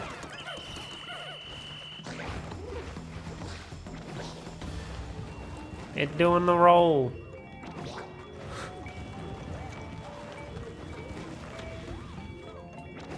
This is Empress Ball Blacks,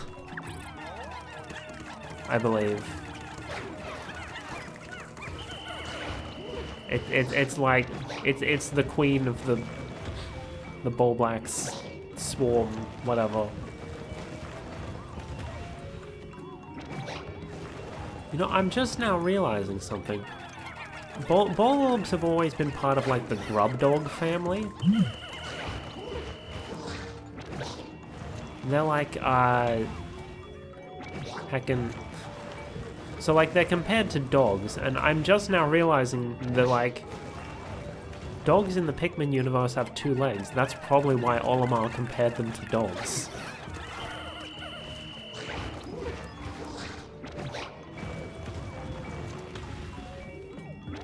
She's a-rollin'.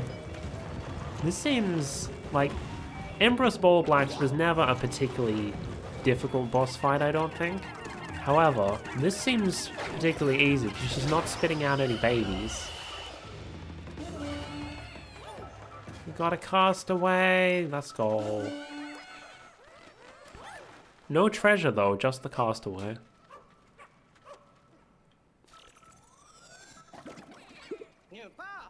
Alright, let's check that ID. Look who we have here. Hey, another Rescue Corps officer, Dingo. He's an officer who excels at solo missions. He's not a joiner by nature, but he'll show up and lend his physical abilities when need be. I knew it, I knew he was tough enough to make it.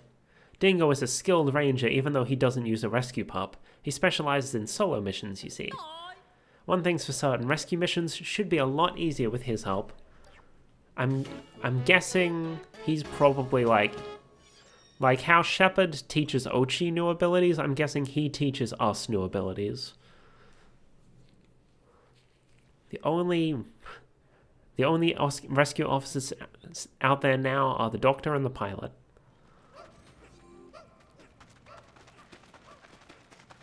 This is where the treasure's hiding.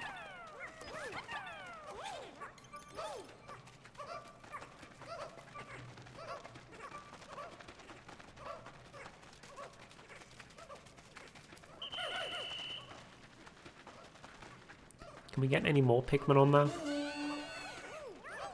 I'd like to make it go faster.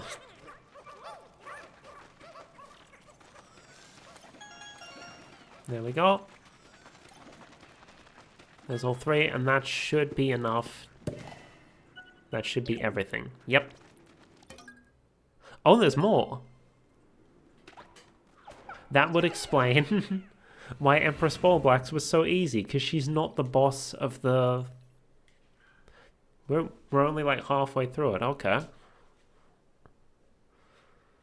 So there is more than one castaway per hole then. Ooh, the whip tongue.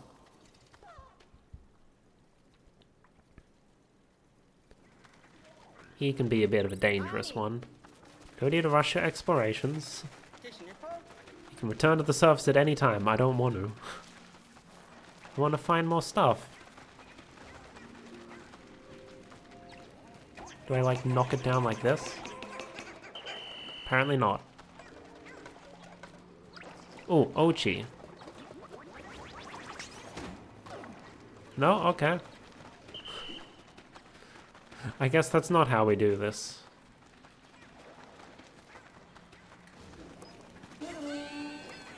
Right, Reds, get rid of that trap for me.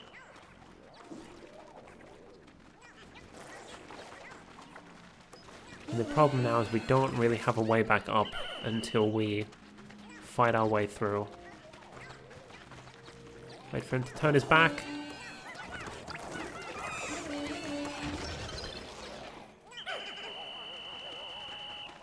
Nice, nice. Oh, but how do... There's got to be a... there's a pressure plate up there. Oh, do we...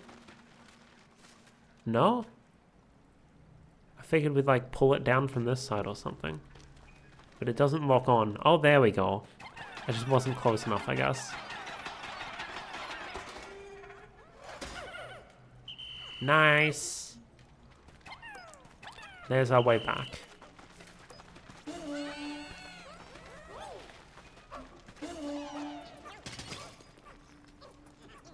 What is that?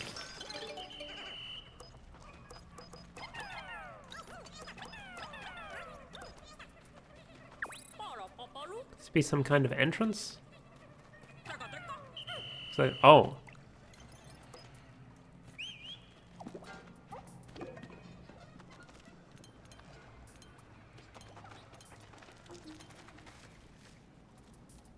I don't... Oh. He's over there now. How do... Ochi? How does that help us? Now Ochi's over there. Can we control Ochi?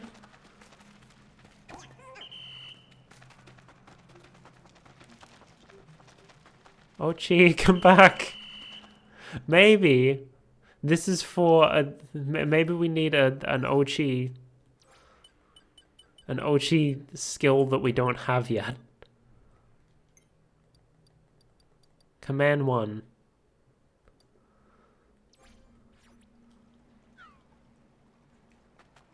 Ochi, come back. I don't think we have everything we need to finish this dungeon. So I think what we're gonna do... How do I leave the thing? Return to surface. So we're gonna go out because I don't think... I don't think we have all the skills we need to be able to finish this dungeon yet. Because, like, you send Ochi through the hole, I can't command him yet. Which means... Like, there's no way to get that treasure that's behind the gate. Oh, I didn't look at the treasures we got. Oops. Oh well. I was planning to go through all of them at the end anyway. Anyway, we do still have another cave we can go through today. So we can see if if there's anything of note within it. Whether we can actually complete it Or not.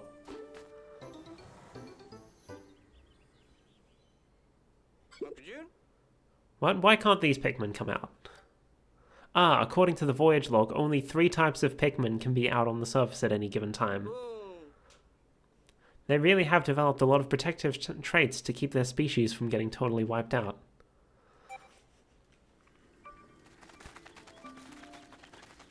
So yeah, that's an interesting gameplay thing that exists now. It wasn't in the original 3 Pikmin games.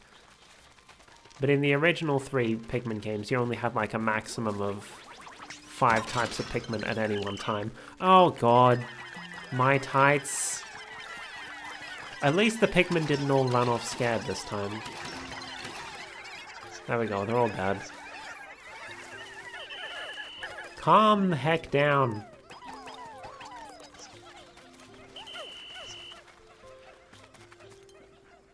Okay, we're good. So we have 4 types of Pikmin now, but only... Oh, we haven't been down... Right, because we went up here and then just completely ignored that dude. Ochi, you go this way. Wake him up. So that we can then charge him and just explode him. Drink up the nectar. Is that all in this area? Looks like it. Oh. There's a thing. What could be in the thing? Treasure radar seems to be... Or is it just reacting to the hole? I think it was just reacting to the hole.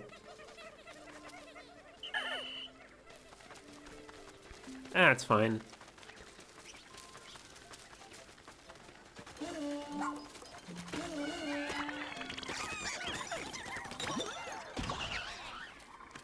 There we go. Easy enough. Yellows take this, I guess.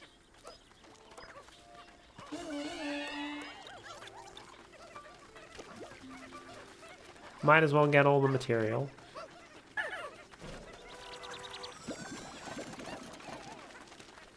And then we can go into the hole. See what is to be found there. Oh, there. These last 2 are getting it by themselves.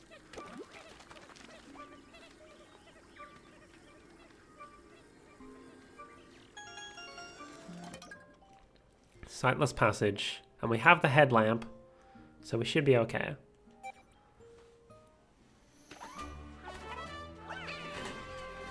It's just red and yellow, which we have plenty of.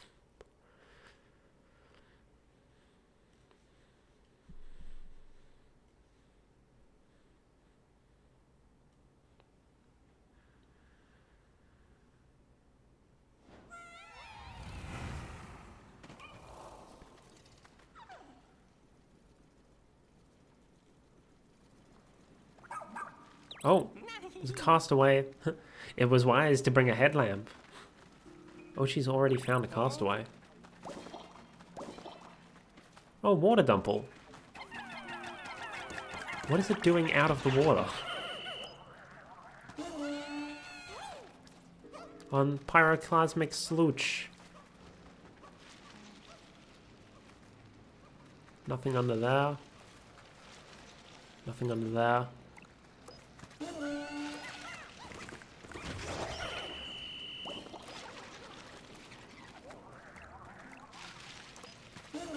Yo, is that... I think that's a game... Oh no. Is that like a... I don't know what version of the Game Boy that is. It's clearly a type of Game Boy. But it doesn't look like any I'm familiar with.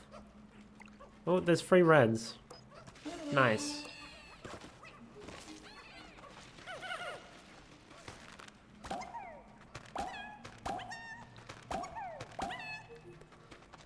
The Advanced Micro. Oh, okay. Never heard of it. I want to say I've heard of the Micro, but not the Advanced Micro. I guess it's a micro version of the Game Boy Advance.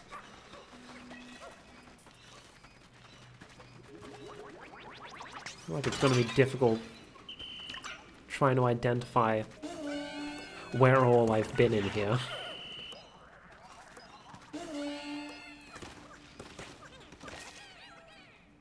I did not mean to send the yellows. I could have gotten them all killed.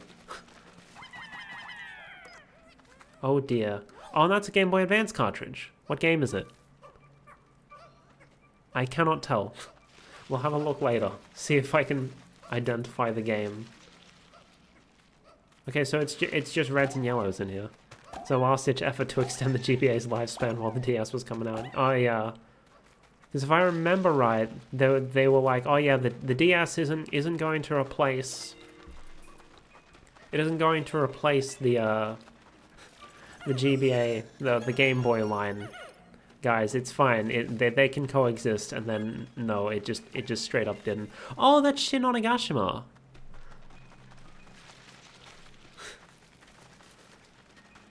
Interesting choice for them to use for this. This is a big open area. Ah, Jesus Christ. Why are there so many... in Pikmin 2, I'm pretty sure Mai Tides only appeared out of, like, heckin'... what's it called? Like eggs. Right, yellows break that down. Yeah, y'all can help out here.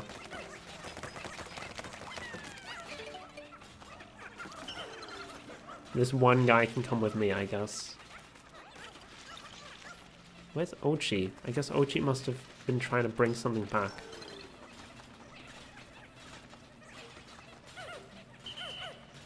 Oh, there's Ochi.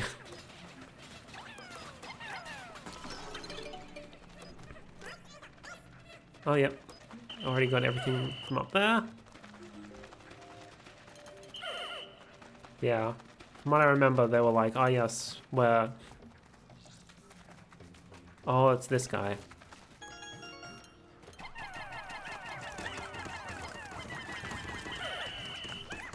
No, get off of it! Oh, this is an electric one.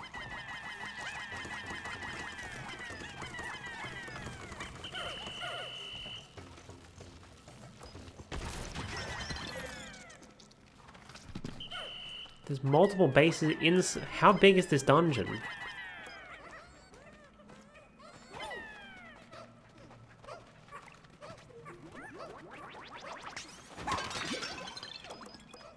Oh no, this again?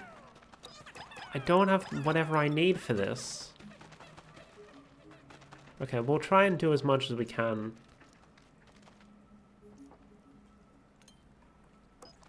Okay.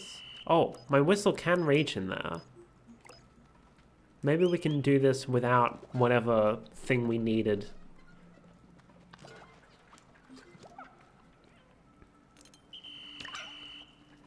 Come on. No, he's just going to ignore that. Yeah, okay. That's a shame. Okay, we'll just do as much as we can, and then come back later, I guess.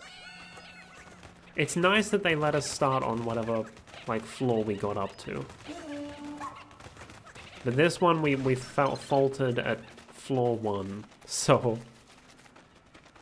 Well, actually, maybe it's a good idea to just bring the base over here. To get all the Pikmin.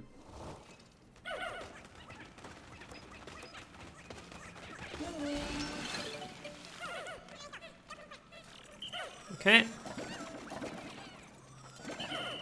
We'll see if we can get the castaway at least.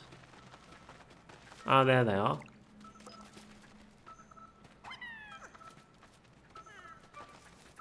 It locked onto him for a sec.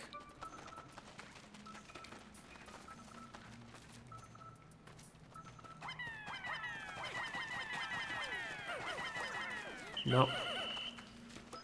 Oh, maybe we need flying Pikmin for this or something. Or... Oh! This dungeon's only one floor, because that's the exit. That explains why it's so big.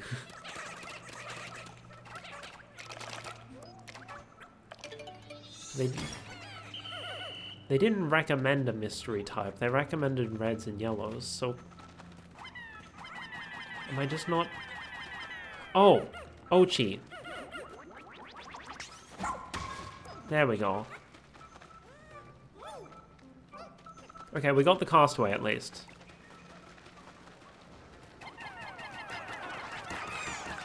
Oh no.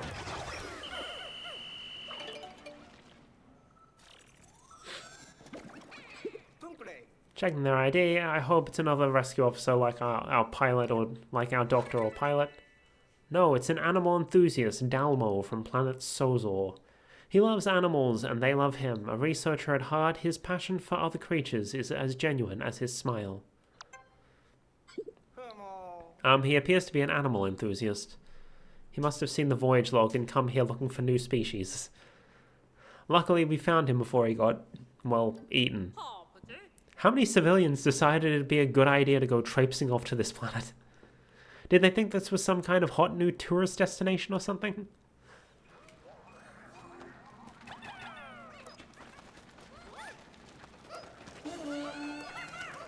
Get him. Yeah, we got the castaway. I think that's gonna be good enough for now. Once we get whatever thing we need to be able to command Ochi, we'll come back and do the rest of this dungeon, I guess. And for now, we'll go back to the surface and have a look around the overworld, see what we can find.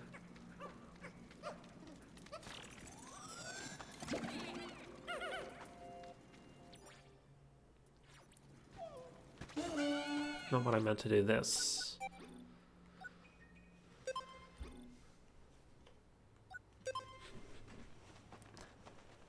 I don't like abandoning a dungeon halfway through, but like, we literally don't have everything we need to be able to complete it. It's annoying. We got Dalmo. Though we did get three, I think. Did we do the... Oh no, we got the other dude. We did the Dandori this day, I think. Micromanagement station, masterpiece plank, and some creatures. Okay, so there was only one castaway, but there's more treasures for us to find. 2 more, by the looks of it. By the looks of that progress bar.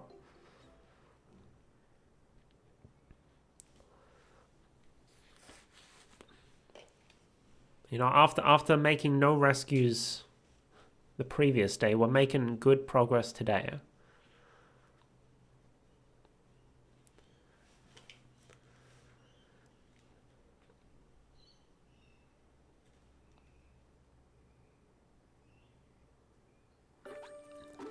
No, whatever thing we need for Ochi to be able to do stuff, we really need that. Okay, no one needs it, cool. Where have we not gone on the map?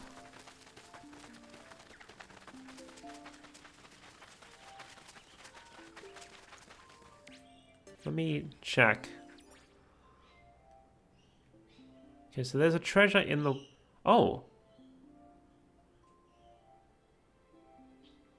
There was a oh, right, we haven't gone and done the what's it called?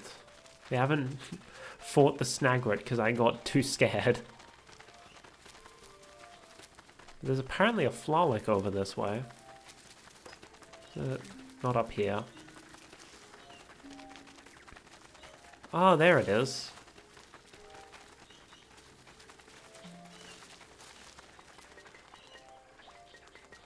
But to get it, we'd need to... How many...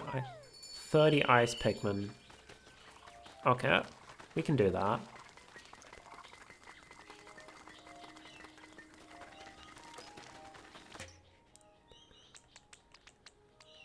Put 10 yellows away. We don't have 30 ice Pikmin. God damn it. I need that ice onion. Oh, and we haven't gone over this way yet either.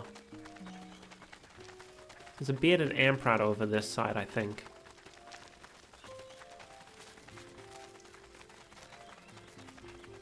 But we will have to face the Snagret at some point.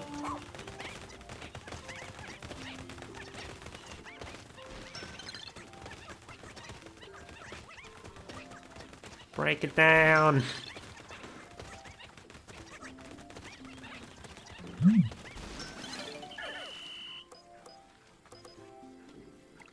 Okay, Ice Boys get this stuff. Then Yellows charge him.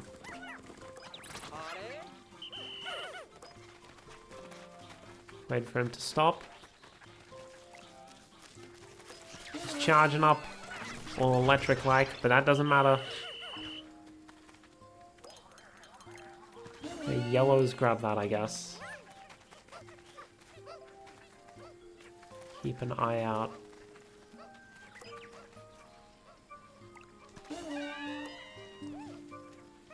Thank you for the redeem sphere. Give me a sec, and I'll do them.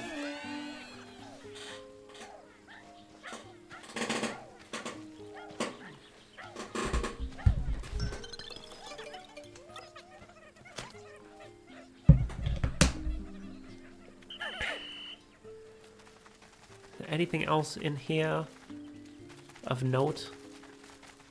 There's a path this way. Oh, is that a yellow onion? Didn't we already... Or is that another flower?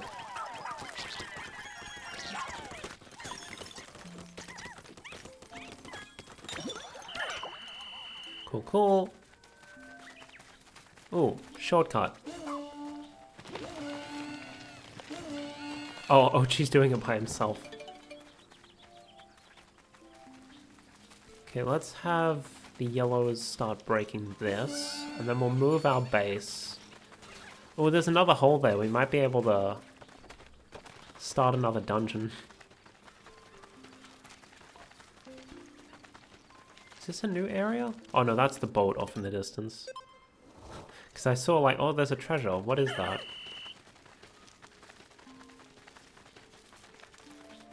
Now there's things to grab here.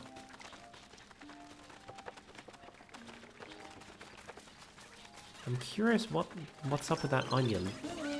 Like, are there multiple of each onion? Because that definitely looks like a yellow onion. That doesn't look like a flower. Maybe like the more of each color of onion you get, the more efficient production becomes.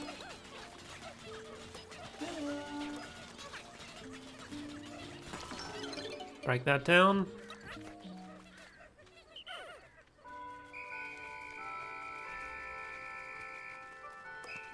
And let's... No, not Ochi. Ochi, come back.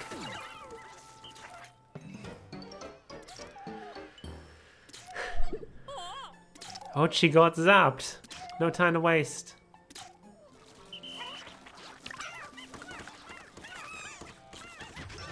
Oh, it tried to eat one, but it failed. And there's the other yellow.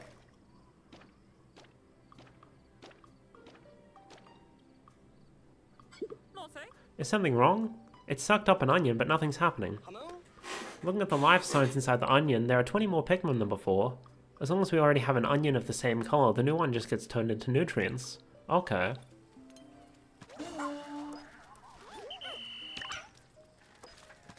Yellows grab that. Not Ochi.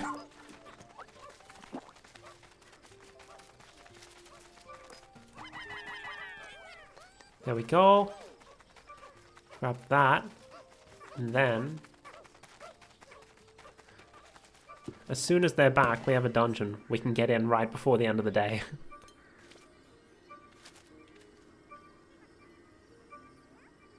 Wait until it gets back. Perfect. Secluded courtyard. In the natural world, there are many examples of strategic mimicry, where one lulls their prey into perceived safety, but I never thought I would witness it firsthand. I now know the danger can lurk in even the jiggliest of places. So there's monsters disguised as nectar? Interesting.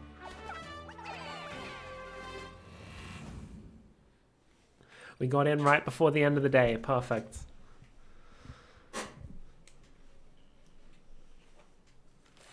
We're doing good on our sparklium counts. We might even be able to unlock the next area in preparation for the next Pikmin stream.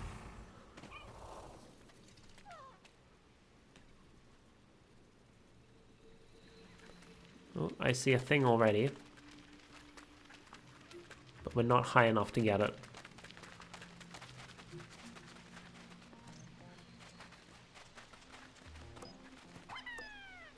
Send one to break it.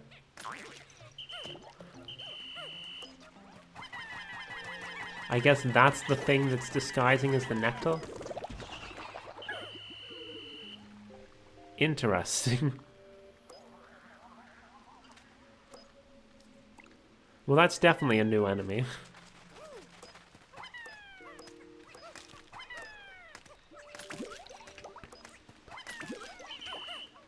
Okay, so these ones are just nectar. Cool beans. Grab some more goo. A lot of goo in this dungeon. Gooey enemies. Gooey treasures. Blue Pikmin! Man, we're getting Pikmin all over the place. How do I disband? Hold on. Wait for the things to come up at the side again. Give me the controls. Charge actions.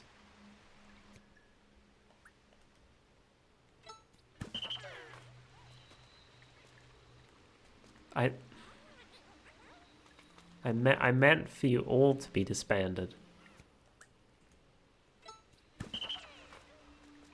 So I want to go in and pluck these. It's blue Pikmin. We've got all of the Pikmin 1 Pikmin now. We haven't seen Pikmin like these before. I wonder if Captain Olimar ever encountered anything like them. At a glance, the blue Pikmin appear to have mouth-like gills and are notably able to function even underwater. Thanks to their water resistance and swimming talents, I can now transport things found in the water. Now I can carry things in the water. Search the water thoroughly. I'm counting on you, Melody and Ochi. Nice, nice. Let me grab the ice ones, because they can float.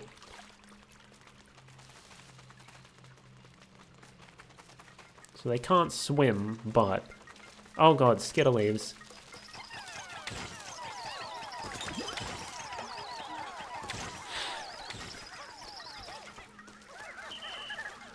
Come on, guys. What are they going after, though?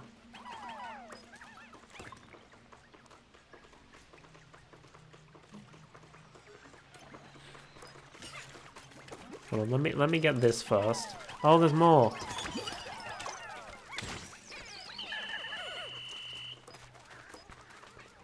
Any leaves remaining? No. And this is the way out as well. Send you this way.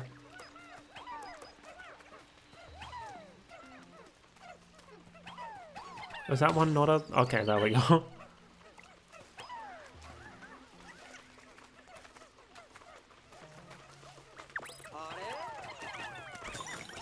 Oh, so the...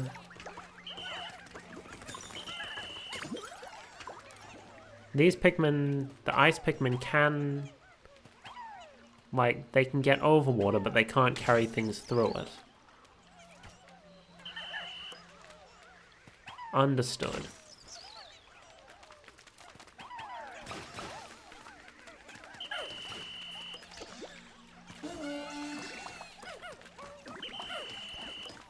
So I'm gonna have to go back around and then put some waters on that instead.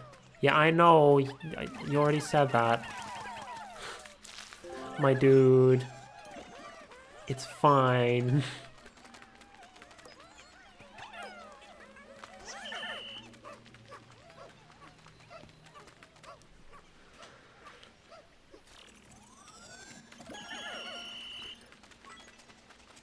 Alright, let's go.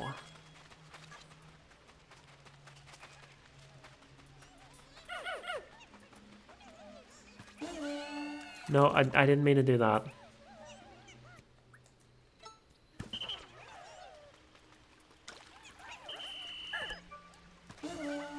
Then charge the blues at it. And I think that should be everything in this area.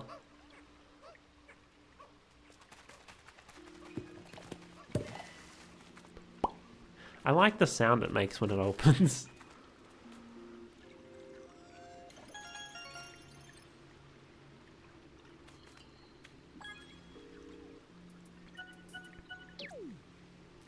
There we go. So we have blues now. We're just missing, like aside from the glow Pikmin that can only be found at night, we're missing the white, purple, and flying Pikmin. But like 5 types of Pikmin, that's nothing to snuff at. In most games, like that's all of them. That's all the Pikmin you can get. There's something in there.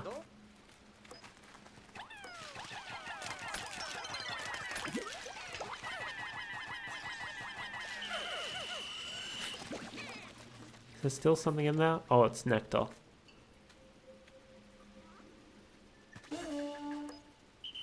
Why can't I target it?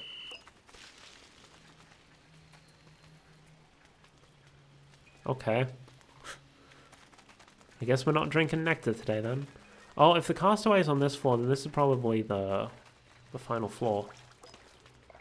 Hey, why is my controller?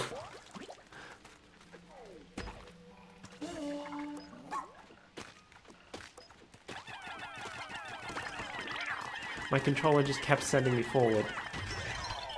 Okay, quickly grab everyone over so that we don't have anyone go in the water.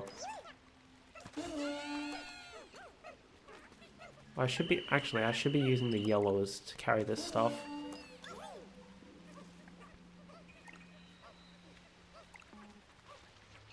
Because I don't want the yellows going into the water.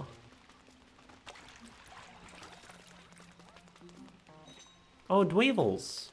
Dweevils are back. I guess that makes sense. They were cave-dwelling critters in the first game.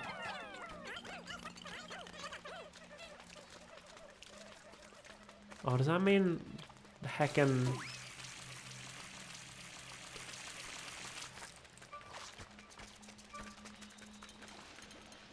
the heckin', like, exploding ones are gonna be back? Oh, one of them's carrying a dude. Oh, I know what I can do. Actually, is it too far? Can I throw my yellows over here? Because this does seem like a job for yellows. Ah! Hurry, a Pikmin is drowning! A Pikmin has fallen into the river in Lego City.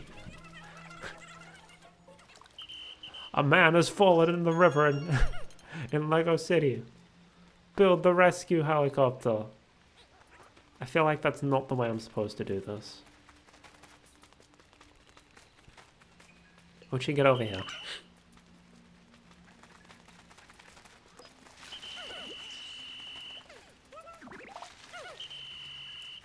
Okay. So let's try this way instead.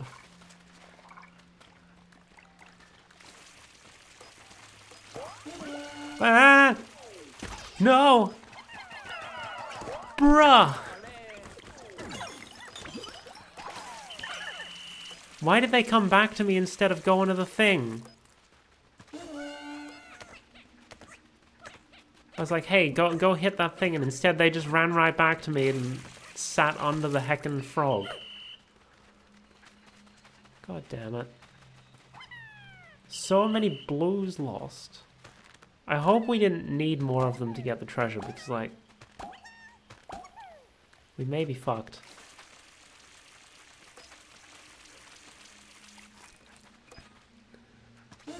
Bruh. Okay, so this is how we were intended to get around.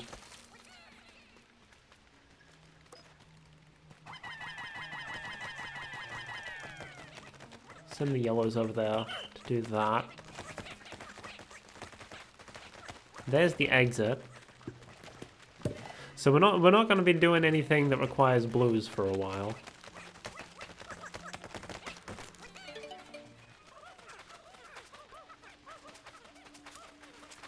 Is that actually... Yep, that gets them over.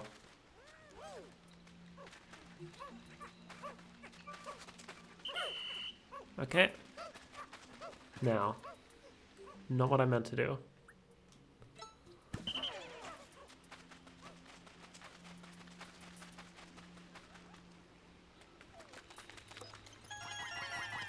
These guys are electric. So if we just use the electric Pikmin, there's not much they can do to us unless they go over near that water trap.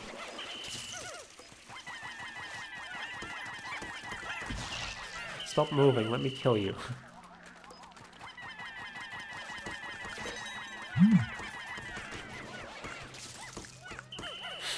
They're just holding it sideways. And kill the thing, kill the dude. There we go. Now grab the one that's got the castaway. There we go.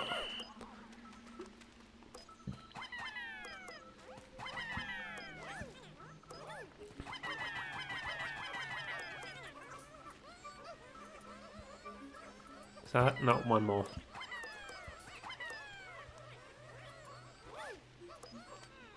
My dude's just running into the wall. We need one more. Oh, we can go grab our ice now. It's safe. Safe.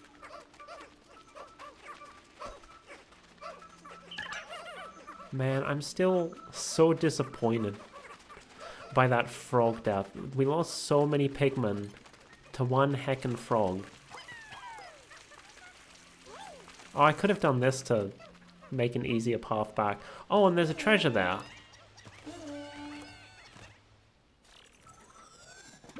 Who have we saved this time?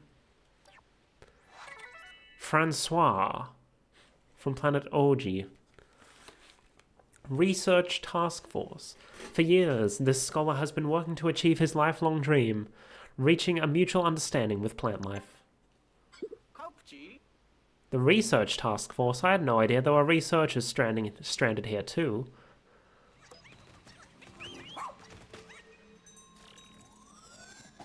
Oh? Oh! We unlocked the next area. Fantastic, we accomplished our goal. With so much energy collected, we can really expand the radar search area.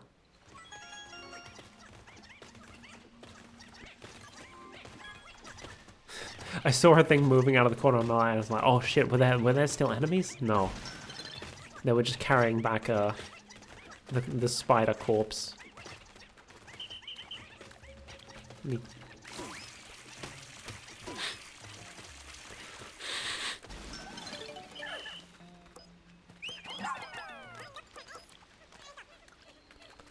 Y'all grab that. And that. Then that should be it. Ah! No! Classic Pikmin dungeons.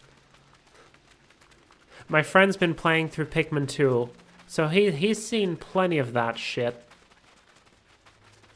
Just enemies randomly dropping from the ceiling. See, that one was fairly kind. It didn't immediately, like, shock me and destroy all my Pikmin. But What Pikmin 2 does, it drops frickin' enemies that are carrying bombs from the ceiling and just blows you up, which is not very nice.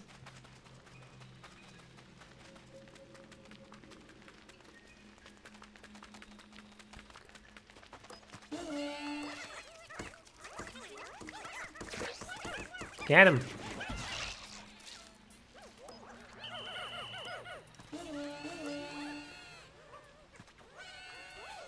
There we go. That should be everything now. I need to hold my controller up near my chest instead of on my lap. Otherwise it just randomly gets desynced. That should be everything now. Yes. Oh, but wait, this isn't the end of the dungeon, is it? No, it goes further. Okay. For some reason I thought that was the end, because we found the castaway. But no, there is more.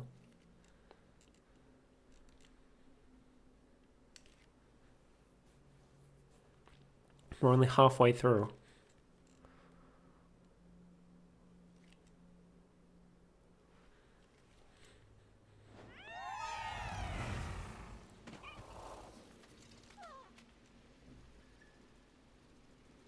So I did see something when I was doing this. Pick up a scent, sniff out castaways, sniff out treasure, sniff out onions, sniff out... Okay, so this is just sniffing things out. That doesn't mean he's actually going to carry them. Yep, shut up, shepherd. Okay, no, it's safe.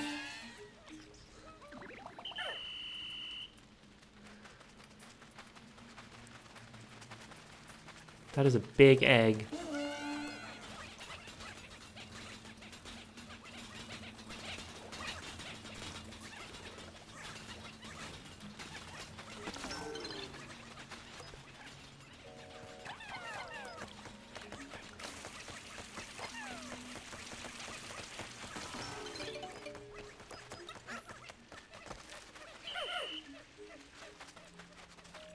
Okay, we got rid of the water geyser. Let's go this way first. Right, that one's just nectar.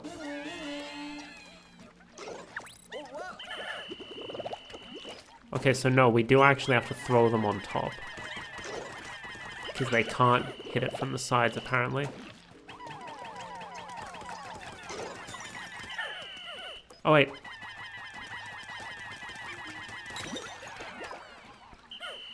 There we go. And there's a Flarlek.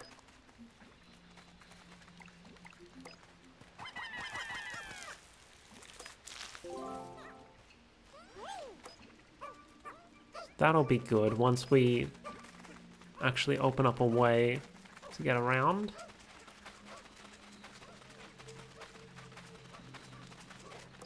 Alright, what's in here?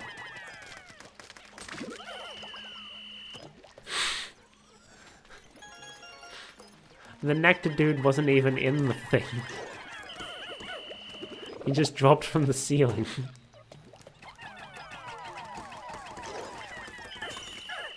Oh. There we go. Easy as.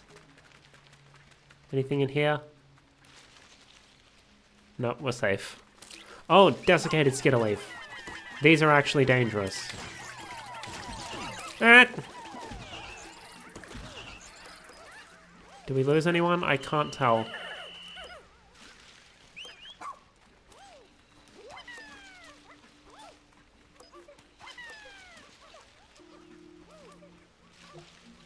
Man.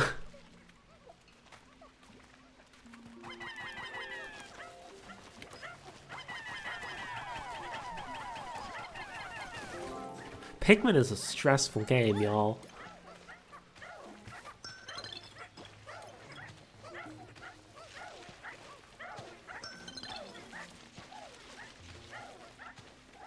Do I have enough to get everything? There's a lot of stuff.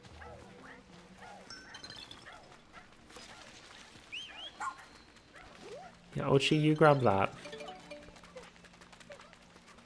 I need to get the rest of my Pikmin so I can actually get all that... all the stuff.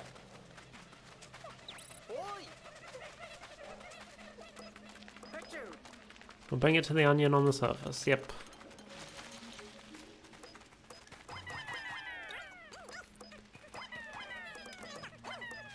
There we go.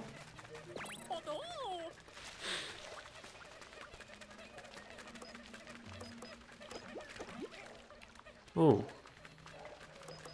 Why do I get the feeling something's gonna drop out? No? We're safe? Okay. I have trust issues now.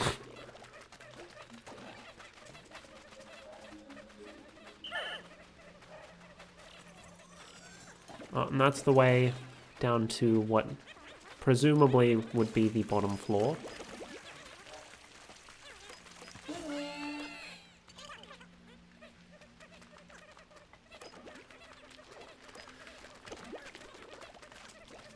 We'll grab the last of our Pikmin back.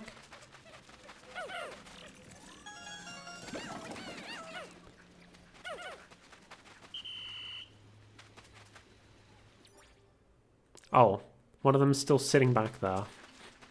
Why? Get over here.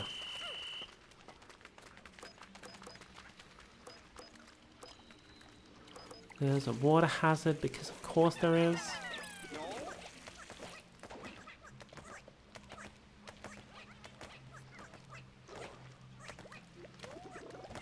Oh, why is he yellow there? Phew.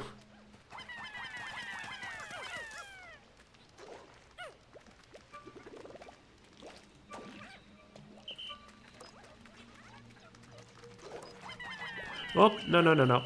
Come back, come back.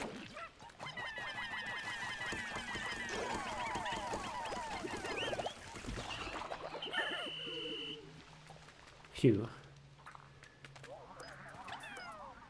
Oh, wait. Is there a way back? You'll break that. Oh, so that is a slope they can get up. I did not realize that. I thought it was like a drop. No, that's a slope. Okay.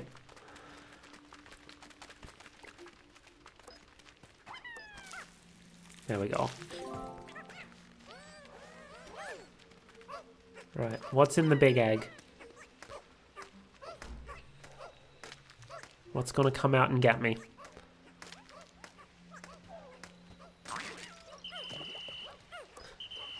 There he is.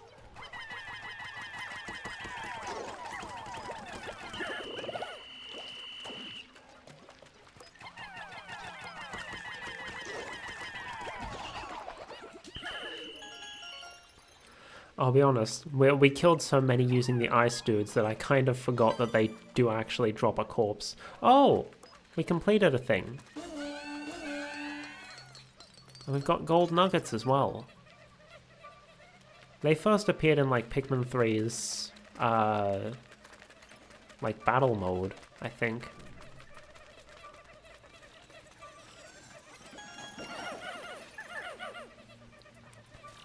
I'm gonna wait for these guys to get here. Pile of nuggets transported. Just so I can, like, get them flowered up.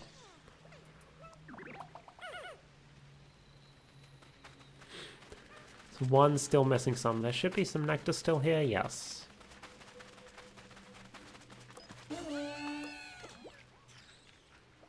Slurp it up.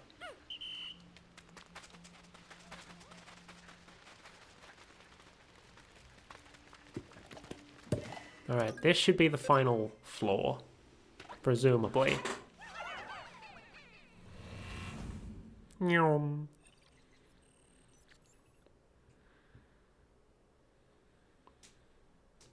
We got the only onion. It was a flalik.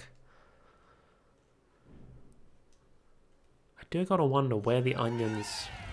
Well, we found a second yellow onion, so we know there are more onions